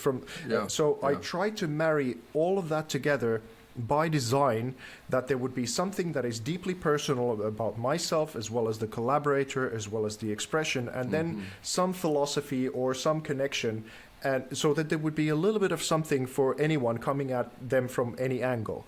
And I suppose this exactly what you're trying to say is that there's the chaos and the order, which is our natural world. I mean, if anyone that is dear to us starts to go too much into chaos, we try to rein them in. It's naturally natural and innate in us. Unfortunately, we're not as good as a society, and not necessarily in our skill set, when someone becomes a little too orderly either, to kind of shake them out of that thing. But those need to be in balance. And unless if they're present, it just doesn't feel like the artwork is ready.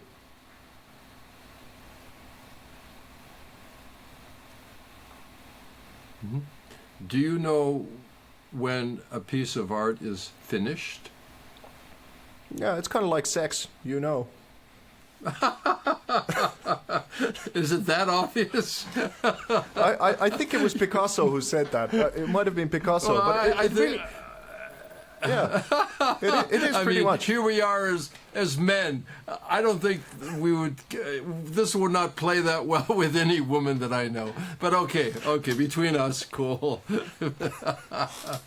Okay, I've been told. No, but by it's some people, even for women, it's a dance. It's a dance where even if the guy came early or whatever, now you're trying to you be still an kind of know that apologist. it's. No. You know, you backed into the ditch, dude. I'm sorry. Call the wrecking truck. Okay, about VESA and art. I've been told by some, I never thought of it this way, but this person said that it's a new art form, that it's internal visual, and I do sound light integration, so that it's an internal art form. It's a new art form. I don't know if it's new, but that's why I was saying about Kai Guangzhong. I don't know Chinese names very well. Kai, the fireworks guy, and his powder in the day, that the way that musical sound before there was recording was just in the moment, and then it was gone. That with the VESA, and this is, because I've done meditation techniques for long, and I can. This is not a claim, but it's just a fact, that I can lay back and relax, keep letting go, and then I start to get all the light play and colors and geometry and so on. It's like, okay, good, but not as dynamic as with the VESA. Many people say that I would say, I know when you take a good hit, whether it's ayahuasca these days or DMT or like old school mushrooms or whatever, that boom. Well, the VESA does that, like click, boom. And part of what I love about it is that it's transitory, that it's there for the moment. Okay, you can put it on and turn it on and repeat it, but that because it's not hanging on the wall, that it is what it is when it happens, and then it's gone. I love the way it kind of, for me, and others say this too, it kind of tricks you into the present. This is also neurologically true. I can talk about bottom-up signaling, top-down. I won't go into the technicality of it. But and I'm thinking again about Kai, the fireworks guy, and fireworks themselves. They just happen, and then they're gone. Now, these days, everybody's got their phone up, and you kind of look at it again. But what about your sense of art in relation to permanence and impermanence? When you have like classically a 15th century sculpture with marble. I mean, we can't do that now with 3D printing. They could do it with a hammer and a chisel. How they got those forms, I don't know. But what about in your personal art, and then maybe art in general? What about permanence and impermanence? What about the thing that it's there and it's always there, as opposed to it's here but it's gone? Ultimately, it'll be gone, because this world's going to be gone. The sun's going to dim out, but maybe we've gone elsewhere, whatever. But I don't worry about those things fundamentally so much anymore, simply because I just don't have that much of an attachment to it, even though I do take it very seriously. Mm-hmm. But let's say how I mitigate it is that I do have physical reproductions of those works. But what is very interesting about the time where we're in, and why, despite the horrible reputation that NFTs now have, I still very much believe in the technology and think that it's very important, because we haven't had digital ownership rights at all before the invention of Bitcoin. And then now all of a sudden we have, we can have digital land ownership. We can, whether it's a drum beat, you can make that into an ownable experience, or ticketing, whatever. All of these things are now making sure that as long as the electricity grid of the world is on, which, if it doesn't, if it isn't anymore, then we have bigger problems. Then all of a sudden, it's these network of computers that are maintaining the information everywhere. That it's probably, if you compare to the survival rate of just a oil painting, to that it's actually multiplied across a vast network across the world is one thing. But of course, if you do both simultaneously, you'll have a better chance of that having an impact on the culture. But I'm more worried about, on a fundamental level of, well, let's say Dali is, to me, the first metaverse. Because when I saw his paintings, I got immersed into a world and became aware of something inside of me that then I couldn't switch off anymore. It was like the genie out of the bottle type situation. So if I'm able to make art that would somehow have that effect on larger and larger, basically to scale that effect, if I'm deserving with my art for it to be able to go to many downloads in people as well as computers, the better chance it will have that it'll have this similar effect. Like, for example, now there would be a Monet show that is digitized and made into a digital art museum that is blown all across the sort of interior of the museum. But now increasingly we have these experiences, like one of the things that we did with this metaverse world called Superworld. It's an augmented reality platform, but they did this experimental thing with me, because I got to see and understand. I went there on location myself personally to see the Luxor Temple in Egypt, but it was John Anthony West kindly opened up the concept when we met, and I collaborated with his daughter, blah, blah, blah. But essentially he told me that it's built into the shape of man, the whole temple, and it tells the story of how a pharaoh goes from birth to transcendence in a good way. And if the pharaoh lives their lives well, this being male or female, doesn't matter, then the society around him or her will be cohesively together. So the temple itself tells the story of life and how to live it well, and has the chakra points hidden inside of it, and all these kinds of rituals that were made in that temple. And I just thought, this is mind-boggling that I've only been given this idea of society being something that goes from, cavemen to basically now modern computers, and there's nothing in between. Sure. And it's been nothing but progress ever since. And all of a sudden I'm here at this precipice understanding that thousands and thousands of years ago, we already built things that we don't have lost the consciousness to do now, and we haven't done anything even remotely like it for centuries.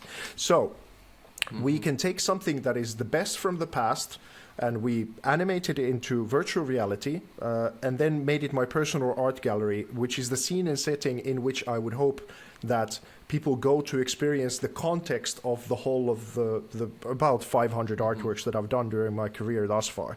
And then that tells the bigger story. And what if now we're able to bring in an AI curator who would be there to greet you 24/7 and tell you the whole story of whether it's that artwork or the particular location or what is possible, how to get inspired by that, and have a conversation with you. So now all of a sudden the technology assistance that we can have in order to reach people, and I can send this with a click of a button to anyone with internet access or a laptop or a mobile phone. So that is quite magical in terms of what is possible. But now simultaneously we also have this very repressive, puritanical, cultural controlling mechanism that is also coming at play at the same time, which is very interesting. It does feel like how you would say maybe the sequel of the psychedelic Renaissance from the 60s. This is another moment where we have these really big explosion of possibility and consciousness, but at the same time then from a different angle a very repressive kind of cultural aspect coming into play from it. So yeah, maybe you can diffuse from that very easily what at least my stance is for it. But those I find interesting. But it happens first and foremost in a connection between the art and the conscious and subconscious of the person who is experiencing it and their capacity to take it in. I mean, you obviously have this direct line into it and you just were influenced because you don't have these blockages to it. But like I said at the beginning, it's increasingly rare that someone would have this experience to it. And I feel almost invisible at times and kind of at despair, because I see that people just don't, they can't access. It's just like this. And it's so weird. Do you think it's a stimulation saturation at this point, that if you never heard music and a bar, or I guess a storyteller, whatever they're called, some minstrel comes to your village and plays, it's remarkable. But if you've got speakers playing all day from your MP3 and your phone and whatever, if somebody comes, it's like, So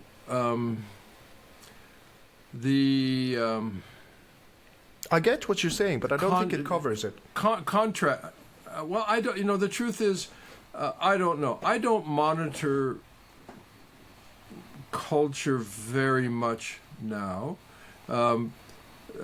compared to earlier times. I don't really have a big appetite to travel, for example. I've never really been a social guy. I'm not antisocial. Just I'm more introverted because I don't go to bars and nightclubs because I don't drink, or it's like, what do I do? So what's important?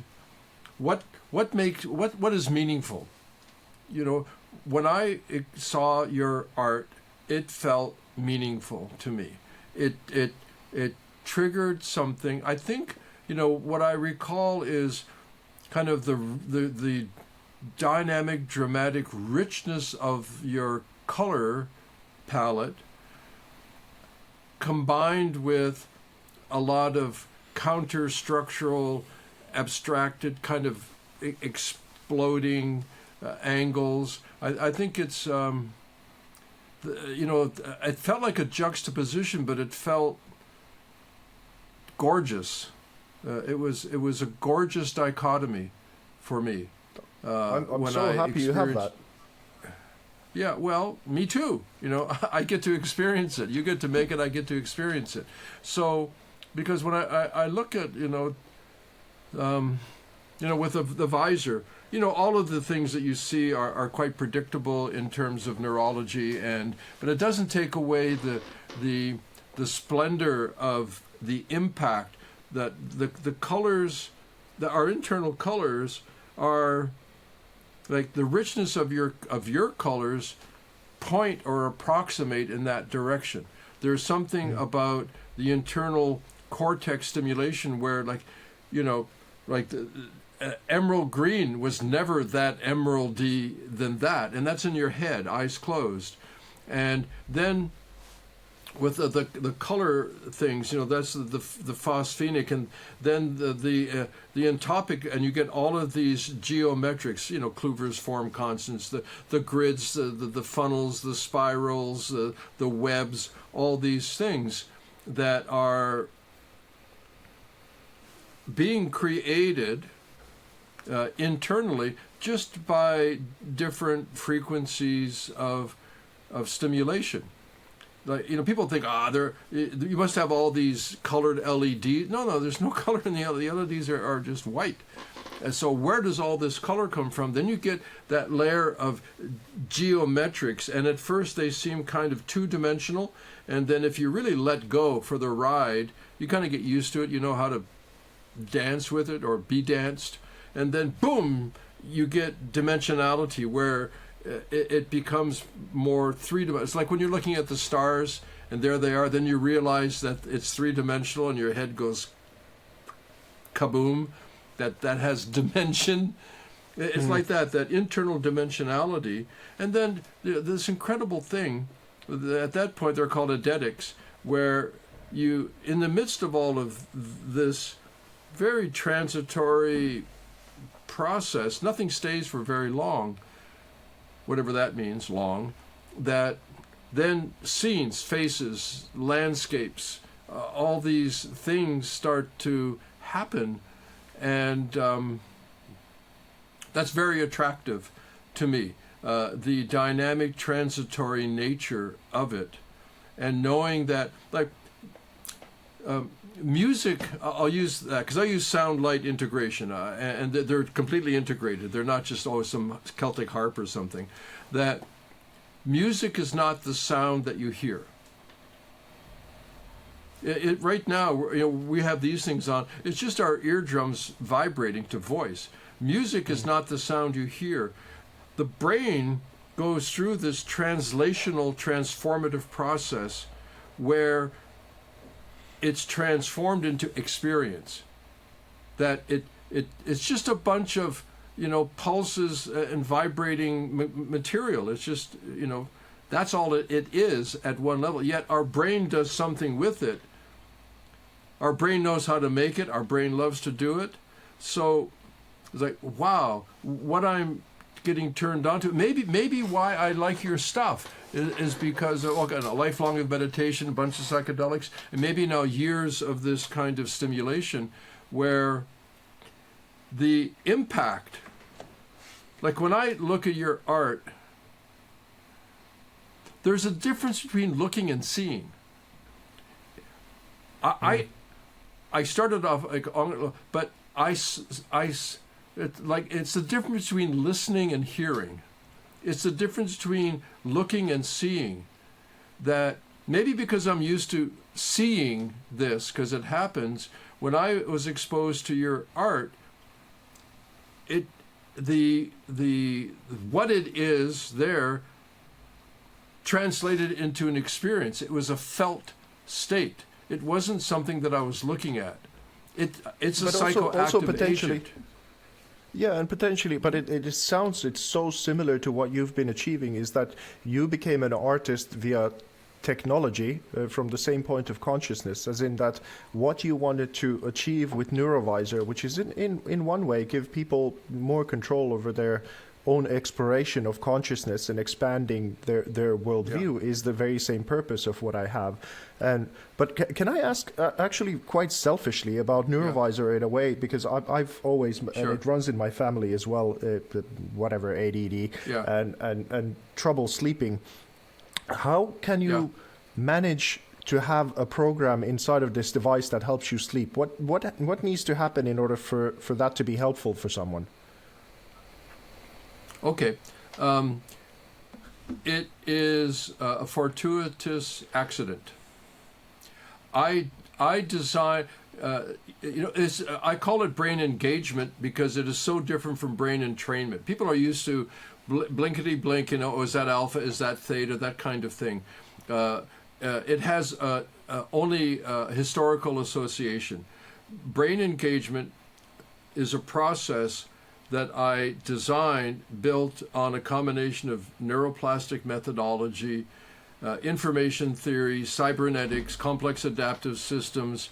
It is a compositional process, much like a movie script or maybe a symphony, that there are all of these factors. There's attraction, there's destabilization, there's conflict in the signaling, because those things work to enable realistic incremental neuroplastic change. Okay, so that's my design principle. And then I started to get feedback more and more and more and more. God, this is like, I'm really sleeping better. And I think, well, what session are you using? And it was like all kinds of different sessions. It's weird. And so it has forced me into developing a theory in 2 steps, and I'll make it short. That we naturally, in our circadian rhythm, have 4 different types, simply put, 4 different types of consciousness states. Biologically, we have to have them or we get sick. You can say there's waking and sleeping. In the sleeping category, you have this subset called sleeping dreams. In the waking category, you have a subset called waking dreams. But our culture doesn't appreciate them. They're the relation to what we call the hypnagogic and hypnopompic state. They're these bardos, the transitional states, where the mind is more open, and there's a a tantra from like 1,000 years ago that says the whole thing. They call it the 4th state. I did maybe at where we met, actually in Helsinki, I did the presentation of the forgotten 4th state of consciousness. That you can fuck up any human or animal by disrupting chronically their circadian cycle. You can make them sick. You can even kill them. So biologically, every 24 hours, being a terrestrial solar cycle, we go through a series of mandatory neurological changes. We do. And if you take away any one of those, the person becomes out of harmony and becomes ill, maybe even severely ill. I think we, because of the culture, because of urban modern lifestyle, because of our praise of the ordinary rational mind, the scientific revolution, the age of reason, the extraordinary mind became very suspicious, even considered evil. And you were, mystics and all, like, no, and now materialistic science. Okay, this is the short statement. We don't spend enough time in the fourth state of consciousness. I'll call it a fourth state deficiency syndrome. We don't allow ourselves deep conscious relaxation while in the waking state. How much of the day do any of us spend in deep conscious relaxation? Talk about Salvador Dali, right? He had a technique. He used a bunch of keys where he would rest and his hand would relax, the keys would drop on the floor, and he would awaken to a consciousness of what his mind was doing. It was one of the primary influences in his surrealism, because the hypnagogic state has this surreal, transitory, morphing kind of quality. So I believe that with the Visor, that it creates an effortless state shift, a generic shift that is similar to the hypnagogic, hypnopompic state. Parahypnagogia is when you learn to do it in the daytime, where you relax. And the best time is the mid-afternoon, where the circadian cycle energy drops around 3, the siesta time. Your body is going. At that point, if you practice, as I do, frankly, breathing, relaxing, somatic body scan, go deeper, and resist the slide. Oh, I lost you again. Boom. Talk about evolving technology.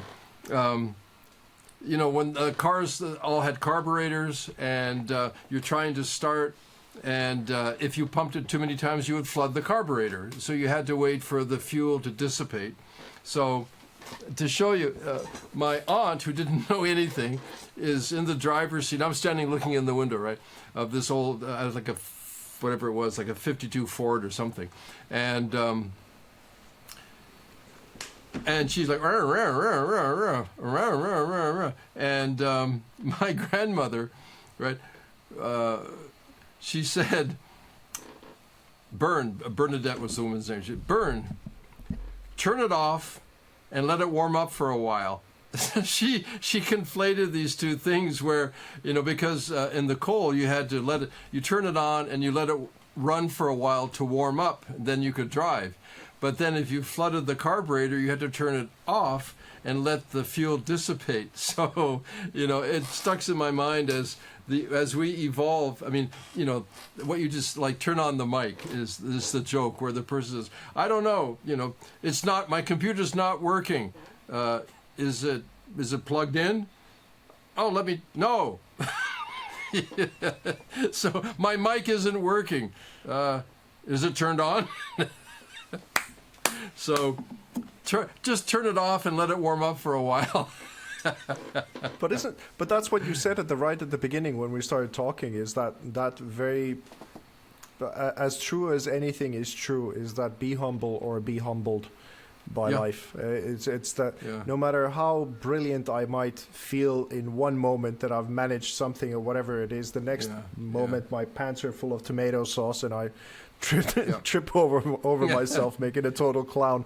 But that's sort of the but this is and it goes maybe back to the theme of being brave as well, because I don't like looking a fool any more than anyone else does, but I'm prepared to do it if there is something if there's a pot at the end of the rainbow of it, like asking stupid questions and looking an idiot, but actually getting a good answer and then being the wiser for it, I think that is again a part of the hero's quest, because we're just born maybe with some instinct and otherwise completely dumb, and as we progress, hopefully we have increments of wisdom towards it, but some part of whatever wisdom I might have been able to accrue is that whole thing of just how dumb I'll keep being as I as I progress, and how to maybe emotionally take other people's trials and tribulations with their kind of journey into better consideration than before.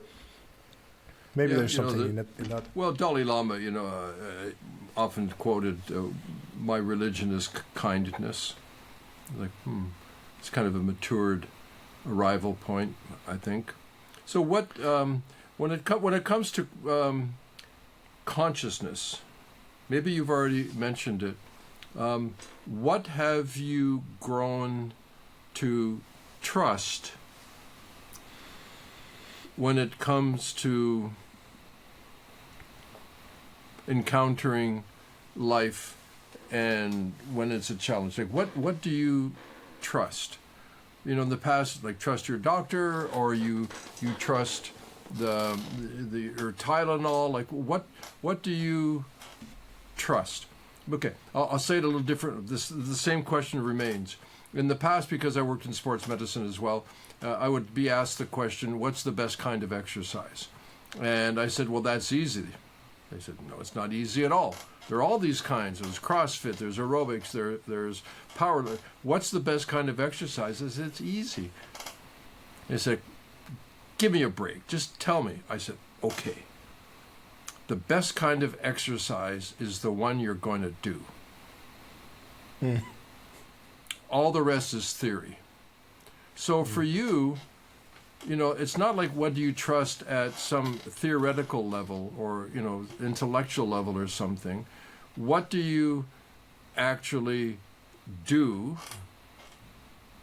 that shows what you actually, maybe the word is not trust, but I'll use that word trust. For some people, it's 3 martinis. That's what I do. Apparently, I trust that it's going to be as effective as, I'm going to go in the corner and I'm going to meditate. Apparently not. Okay. So what do you do? What do you trust? I'll try to decipher a couple of things that pop into my mind, and in saying those, I hope I don't jinx it. but essentially, you're superstitious on top of it, huh? A little bit. Okay. Yeah. Okay. Well, let's say I went on this course, this fascinating gentleman called Dr. John DeMartini, and I went through his breakthrough experience in London. This is in 2016, and essentially he said that what you can pretty much trust is that as you go along with life, that there's always an element of support and always an element of challenge that will appear, and if those are in optimal kind of flow, then that means that you're just in this good flow of life, I suppose. But if you have too much challenge, you burn out, and if you have too much support, you get bored. And many people, I suppose, like myself included, wanted to achieve some sort of a utopia, thinking that it'll be all but support and then everything should be good, or it's either whatever variation from that. And then now I'm trusting the fact that every day, some days there's more support than challenge, and some days there's more challenge than support. But it's been pretty optimal, bringing me to my limit often. But that's something that I trust that will keep appearing over the course of my 10 words or relationship. less. 10 words or less. What is it that you trust? You gave me this preamble. So what do you trust?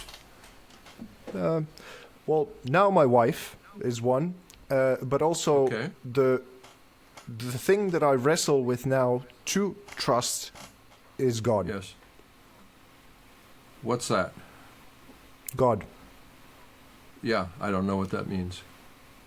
It's that higher intelligence, something that, let's say if I look at my dog, or something like that, and it's doing its twirls and being all cute or whatever it is.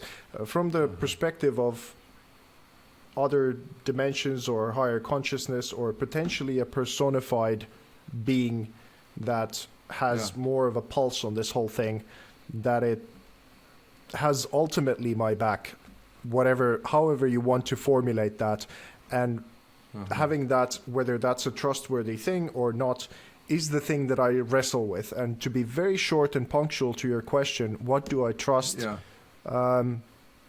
It's tough to say. I don't know if I, in that sense, trust anything. Because I have an idea. I think it's maybe partly true at least, is that a person cannot relax unless they have trust. That without trust, relaxation, deep conscious relaxation, is impossible, because there's always some level of vigilance against danger, that you don't trust safety. That I think safety and trust come, like when you lock the door at night and you trust that nobody bad can come into your place and hurt you. That's why you can rest at ease.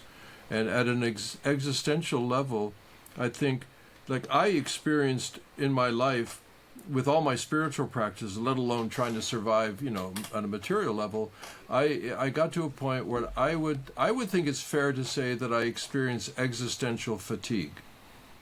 That I was exhausted by the continuous, seemingly unending task of trying to manipulate my experience to be the way I wanted it to be. It was an unending, impossible task. Even if I could get my experience to be the way I wanted it to be, then I had to work to try to keep it that way.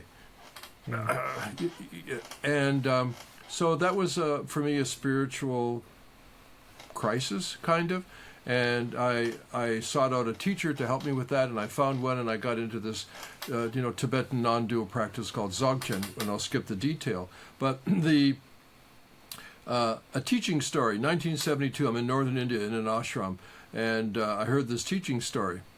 They use a lot of, storytelling analogies, and here it is in short. Person's walking around barefoot, and it hurts all the time, depending on whether it's a smooth surface, a hot surface, or a jagged one, or cold.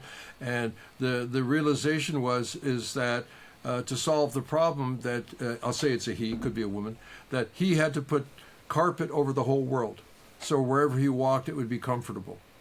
And then you know how the stories go. So then this teacher comes along and says, "Well, that might be possible. It's highly unlikely that you can make everything to be soft everywhere. How about if you consider putting on a pair of sandals, where you don't try to manipulate the world to be the way you want it to be, that you change something in your perspective, so now wherever you walk, it's going to feel comfortable." So for me, this goes right into the Vizr experience, actually, is a level of trust that my change in expectation of what it is that I really want is more effective than trying to change my experience to be the way I want it to be. That I'm not always in the manipulation mode. And as I say, even if you can manipulate it to be the way you want it to be, then you've got to work at keeping it there, because shit keeps on changing. So, that perspective, there's a prayer that my Tibetan teacher gave me. It's one of the prayers that you say that are supportive. And translated from Tibetan to English, I have no idea if they nailed the translation or not, but a line has always stood out to me. Arguably, this is from the non-dual tradition, which is, its own way of working. That, if I can remember, I give up conceptualization with the abandon of a madman. I give up conceptualization with the abandon of a madman. Only a madman would give up trying to conceptualize and manipulate experience all the time. Like, are you mad? They would say, and the answer is, I don't know, but I trust this more than all the ways that I've been trying to manipulate. A lot of them haven't worked. Some of them work. But my problem is I have an honest core of existential fatigue. I'm just too fucking tired of trying to get things to be the way I want. So I've leaned towards that. You know, have I mastered it? Don't be stupid. Of course I haven't. But so the idea is that the primary way that I approach is like that. I trust that. So And- like ultimate surrender, I suppose. I mean, when I was hanging out with one of the monks in the temple, he's been there now 40 years. He's hasn't Yeah. handled money in 40 years. He doesn't own anything. He Yeah. has his robe, and he said that, well, Yeah. everything depends on your complete surrender. And I go, yeah, I've managed some parts of it. I don't try to maniacally control the world. I don't even want to dominate it, because that seems like a really shitty job. I couldn't Yeah. do it, and people would be very upset if I tried. So to that degree, if I follow my own excitement and surrender to some part of that, but even that I have to mitigate, because sometimes something that excites me might have implications to other people that does something to the superstructure outside of Yeah. my own thing. So it's a constant navigation of things, but surrender is certainly important in it. If NeuroVizr would help me in that and get better sleep and have more relaxing, trusting things in the process, but it is difficult, because everything is in constant flux here, and this Yeah. whole thing of me being able to go to sleep tonight and know that there's no one coming in through the door might not actually be the reality of the situation, let's say in a year. Who the hell knows? Yeah. Yeah. It depends on Well, how volatile okay, everything gets, and it's So I'm gonna flip from that sort of non-dual, which exists both in Buddhism and also in Hinduism. There's there's Mahamudra, and there's Dzogchen and the Tibetan, and then there's the non-dual Kashmiri non-dual Shaivism. There are not that many actual traditions, but I'll shift from that thing to the Taoist view, because I also practiced under a teacher for quite a long while. And they like the Buddhists talk about impermanence quite a lot, which is cool. They say one of the main sources of suffering is to mistake the impermanent as being permanent. Okay. Yeah. Then from the Taoist point of view, like the I Ching, the Taoists are all about the dynamics of change. That's, if there's any one word for Taoism, it's change. The I Ching is the Ching, right? It's the classic of change. That's the name of the whole damn thing. The I Ching is classic of change. And they look at we talked about our almost NFT based on that principle, if you recall, the I Ching dynamic and the trigram things, hexagrams. So I think a mistake, like I'm not a real big fan of monks. I've known too many assholes. But so just because you're a monk to me doesn't give you the credit.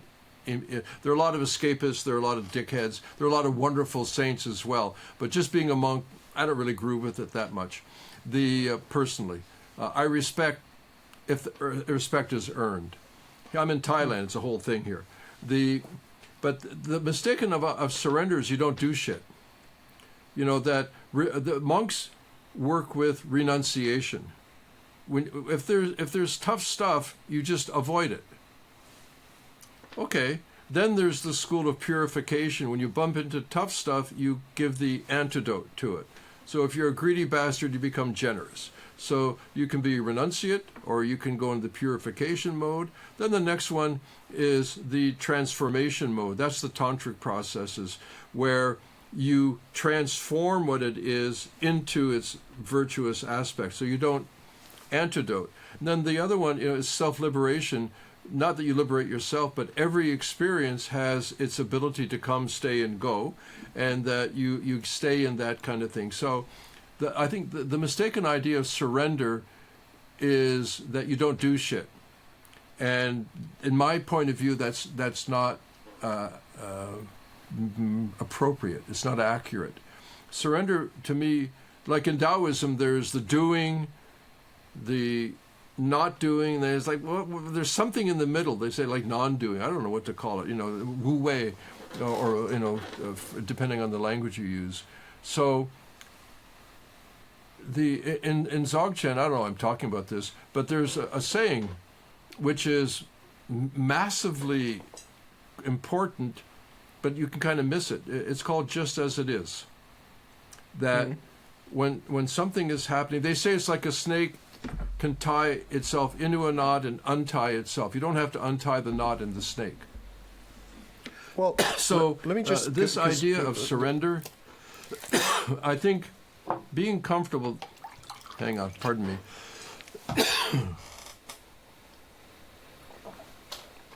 I bet you have to surrender to your art, to the experience of creation.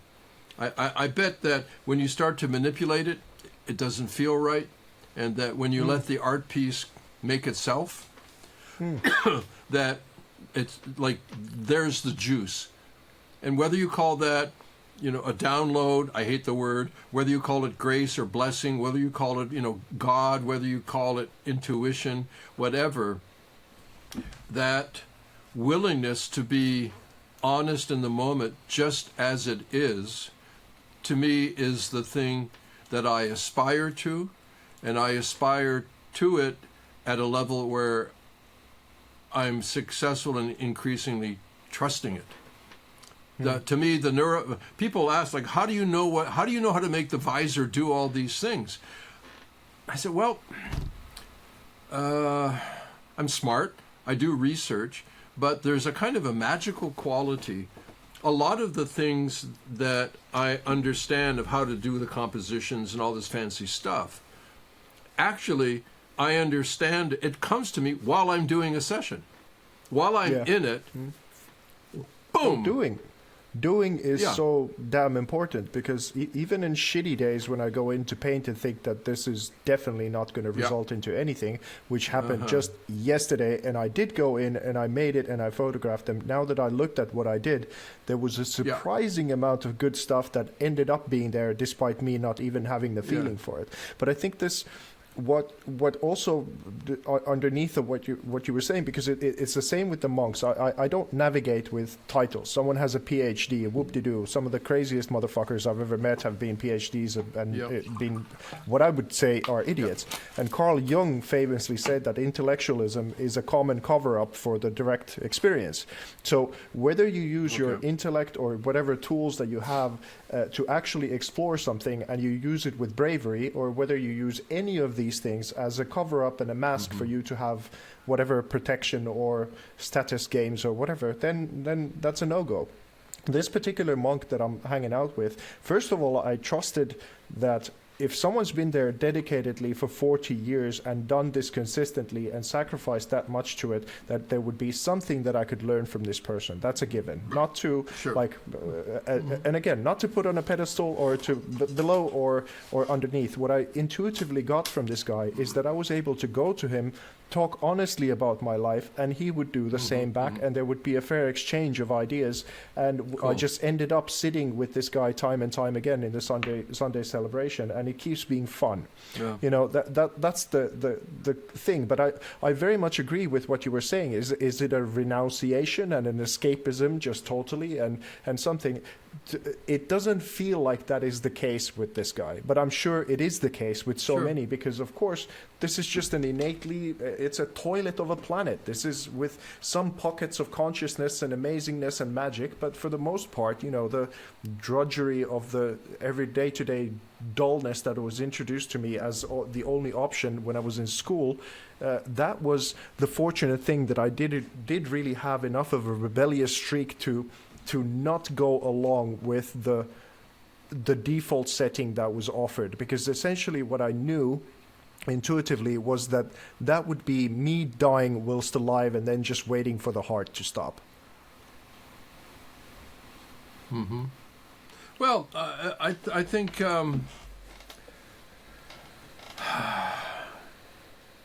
like everybody else, including me, I think you need help. I think you need help. And that is a humbling realization. And I am in the same boat that we all need help. And when it comes to, I don't see the planet as a toilet. It is often. Well, Hey man, last time I was know. in a Thai beach at a 5-star resort and just walked down to the beach side and saw all the plastic that was floating onto the beach. I mean, it's hard to not see some. All right. Okay. Well, earlier, buddy talk. The help that in spiritual practices, lots of them, we've been talking about a few of them, and putting in religion, the whole thing, without pissing on anybody's parade. Like you said earlier, everybody's got their way and they're doing their best. I think that prayer has a meaningful positive effect. I think prayer. I had an experience that informed that. And also I'll tell you something that I heard a Tibetan monk say. He said that prayer is not what you say, it's what you feel while you're saying it. So the construct of the prayer is almost, it may not be irrelevant, but it's not so impactful. Like you with your chanting in the kirtans, that it's what you're feeling as you're doing that. It's not really that thing makes you have a feeling as much as you have a feeling while you're doing it. And I'm not sure chicken or egg in that process. So prayer, I think it's either practices or calamities that if a person gets to experience as truthfully as possible their deepest heart's desire. Like, what is it that I really want? What do there's a lot of things that I want, but this desire thing, like, where does that appetite, what's the longing? And if you go deep enough however you get there, deep enough into your heart to recognize, I really want this, that intimate proximity that is then formalized into what we'll call a prayer, I think it can move mountains. That's completely agreed. Yeah, because I suppose many people have this idea of a prayer being like a shopping wish list that you send to God or cosmos in order for them to be fulfilled. And, it's basically from a bartering. mental level. It can, and that's it's a not barter. it at all. But listen, I'm meditating. I should get what I want. It's a barter system with some kind of unknown salesman, and that's why I said the best kind of exercise is the one you're going to do, and honesty in the present moment is the key that opens doors. Well, I think, and I had this in your thought. art, I challenge that I challenge you as an artist to make art from that point of view. Oh, I challenge you. I think, my friend. Yes, then thank you. I mean, I'm already probably a better artist because I've had this conversation with you. Because somehow this is doing something, and it's going to influence the course of things. And also, I want to acknowledge what you just said because it just very much came from the heart. It's like you need help, and all of us do. And I think that what just happened with the previous models when we've done these collaborations, because it's a very intimate setting. I mean, they're questioning what the hell is going on here. All of a sudden, there's this photographer. I'm in his studio. I'm nude, and we're expressing things and exploring internal, external, all of this. Can I trust this process or whatever? And they're sharing incredibly intimate things. Like, for example, one in the previous setting we had is that we were able to get connected to this lady's dead grandmother, who was a very, very influential character. And in this meditation, we brought her to sit with us, and them having a mental or, dimensional conversation. And she was moved to tears and was empowered by this to express new things and whatever. And there could be a high and mighty position where I could start to feel like, oh, I'm so helping these people or whatever it is. And for a moment, you might even get an enjoyment that you've sparked such a thing. But then if I, for more than a minute, forget that I need these things just as much, and I'm lacking, sometimes feeling there's not enough support, and certainly the Medici that I would need monetarily to support what it is that I do hasn't appeared yet. So there's quite a few different things. No, that's funny. In a cruel way. Yeah. Yes. So, but that's the thing, is that because I am able to help others, I'm also able to ask for help. And the humility of that process is that it's just recognizing from which I can actually authentically get that. And that'll carry on, if we are to be alive till the last breath, that'll carry on up until then. Well, that the potential for stripped down humility in prayer without debasing yourself, which I'm just a piece of shit. No, that the getting close to honesty is, a fundamental psychoactive agent. That perspective, that posture triggers things. Like right now with this time together, we're both pretty cash, you could say. That, maybe people are going to actually listen to this thing. Well, okay. But that's the risk of honesty. And knowing that, I do my best to tell you what I think is true, knowing that I don't know if it's true, but I can tell you honestly that I experience it as being true. I could be totally wrong. So, that kind of willingness to be in the present moment and own what you're experiencing. It's not easy when it's hard, because I was such an arrogant guy that I thought that it shouldn't, even though the first divorce just about took my skin off. I think I'm not trying to debase myself by saying I'm arrogant, but I just note that arrogance really gets in the way of a lot of beauty. Yeah, well, I think arrogance, ultimately, it's a protection device. Yeah, sure. And it's that if you've lost and severed different kinds of connections and trust and whatever, then I certainly had the same, that I tried to protect myself and overcorrect on some things. And the actual, whatever humility or gratitude has done, it's allowed me to connect to other people, therefore making many of those things that I thought that I wanted or needed absolutely unnecessary.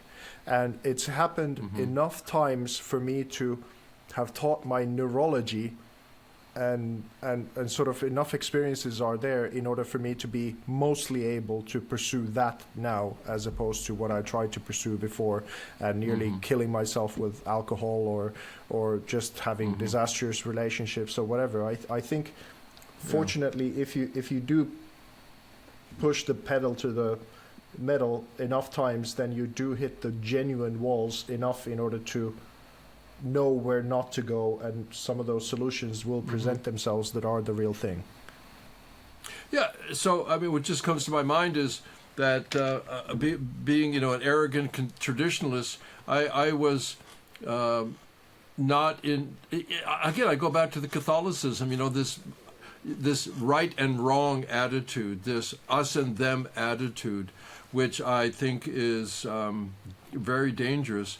The visor, okay, because I'm a traditional meditator guy. In every way you might imagine that, more or less throughout my life. Different traditions, but same sincere effort.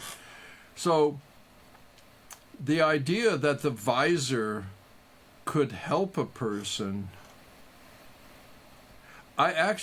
before I would have had resistance to that. It's like, you're I was going to say it's like a bad word, but you should do the real thing, like man up. And the same thing, my early, this idea that we all need help. And according to our circumstance, our age, our culture, our health, all these things, we need help.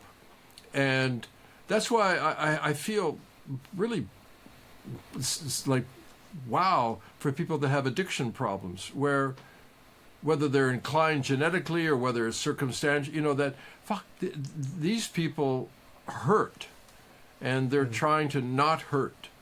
And unfortunately, what they're doing is hurting them even more, but they didn't know that because it felt good. So, to me, getting close to honesty, getting close to the moment, why I'm doing the NeuroVizr, the visor we call it now, is because it helps. And that's great. And for me, if we didn't have artists doing art, there would be a huge gap in the experience of being a human. I think my favorite art form, and I have some reproductions. I brought images, and I have some Thai artists here, and they make painted images. I love Australian Aboriginal art. I just love it. It connects to me. Boom. That urge, that need to want to make the invisible visible, to me, is what you're doing. And even to me with the visor, I'm trying to make, that you can finally see the music that you love, that you can turn on your brain, mind in such a way that you get to experience gorgeous relief. Because we all need help. And, and I honor and respect what you do. I honor and respect what you do.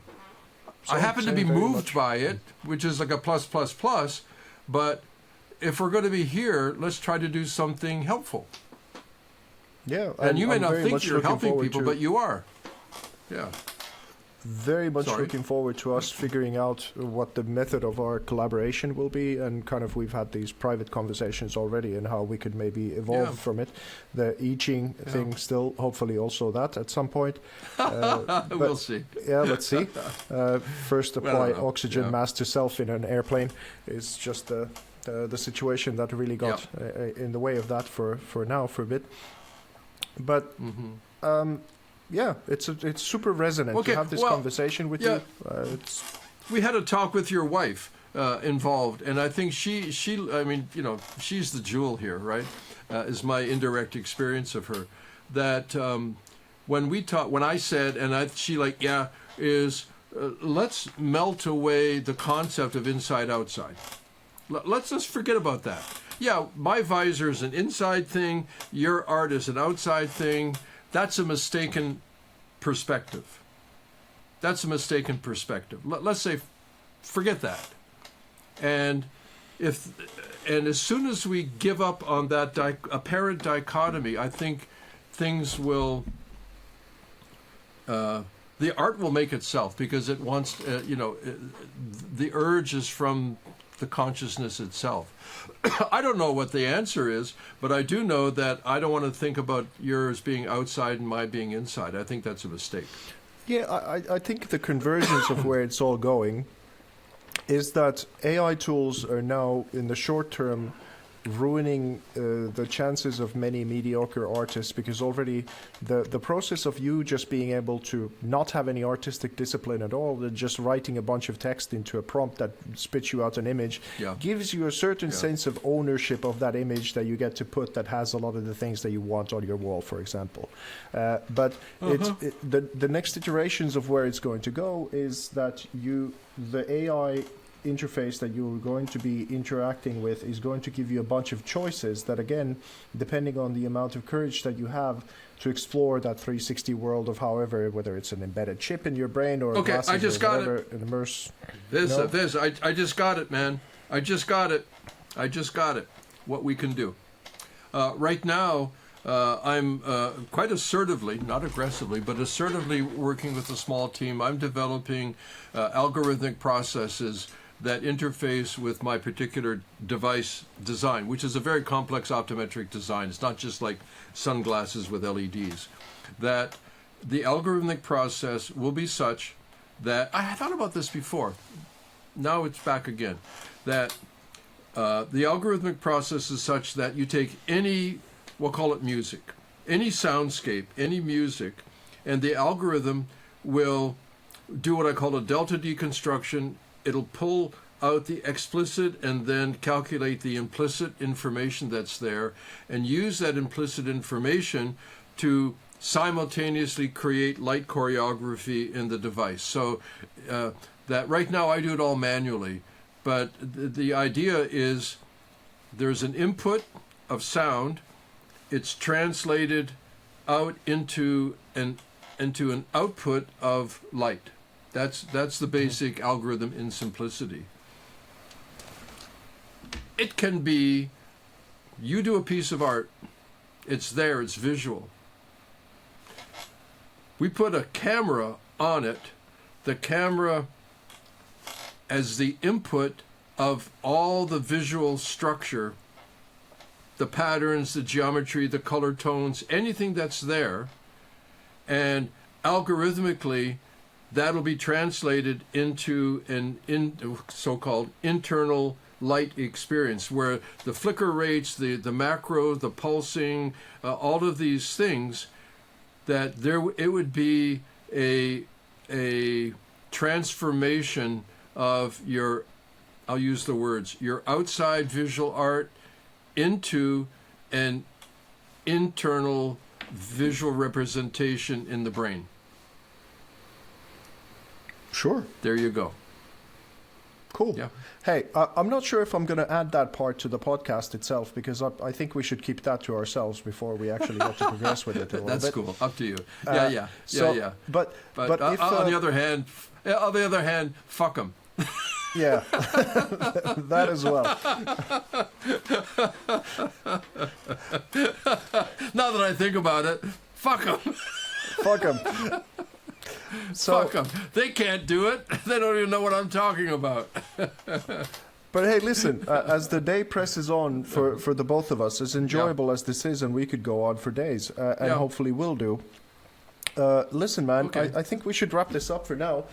And just with these words, I mean, nothing but love for what you represent, who you are, and what you do, and this resonant conversation. It's a privilege to have this time with you. I do appreciate it a lot, and I hope those people who've hung out up until now and finished this conversation with us have benefited this many hours. Have benefited one way or another. I do believe that they have. Otherwise, they wouldn't have hung out with us for so long. It's felt like a super episode. I'm very grateful. Okay, of course, my pleasure. What else are we going to do? It's fun. Like the best, purest kind of fun. So who's going to turn down fun? Not me, not you.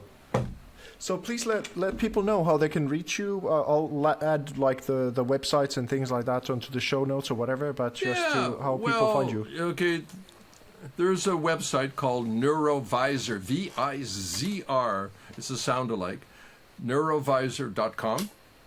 And, you can always indirectly get me through that. that's probably the most comfortable way. I'm a little disinclined to give my email and my phone number, but if you go to the website and you're a nice person, I'll definitely be happy to contact you. Super. That's it. Thanks, bro. It's been great. Bro, okay. Give your lovely wife a hug, and thank you, VESA. I appreciate you. I admire your work, and I really, your art is a psychoactive agent for me. So thank you. That's if I can put that in writing as a recommendation, that would be super. Well, you can quote me. Just give me a piece of your art. Okay. Okay. All right. Thank you. Later, buddy. Bye.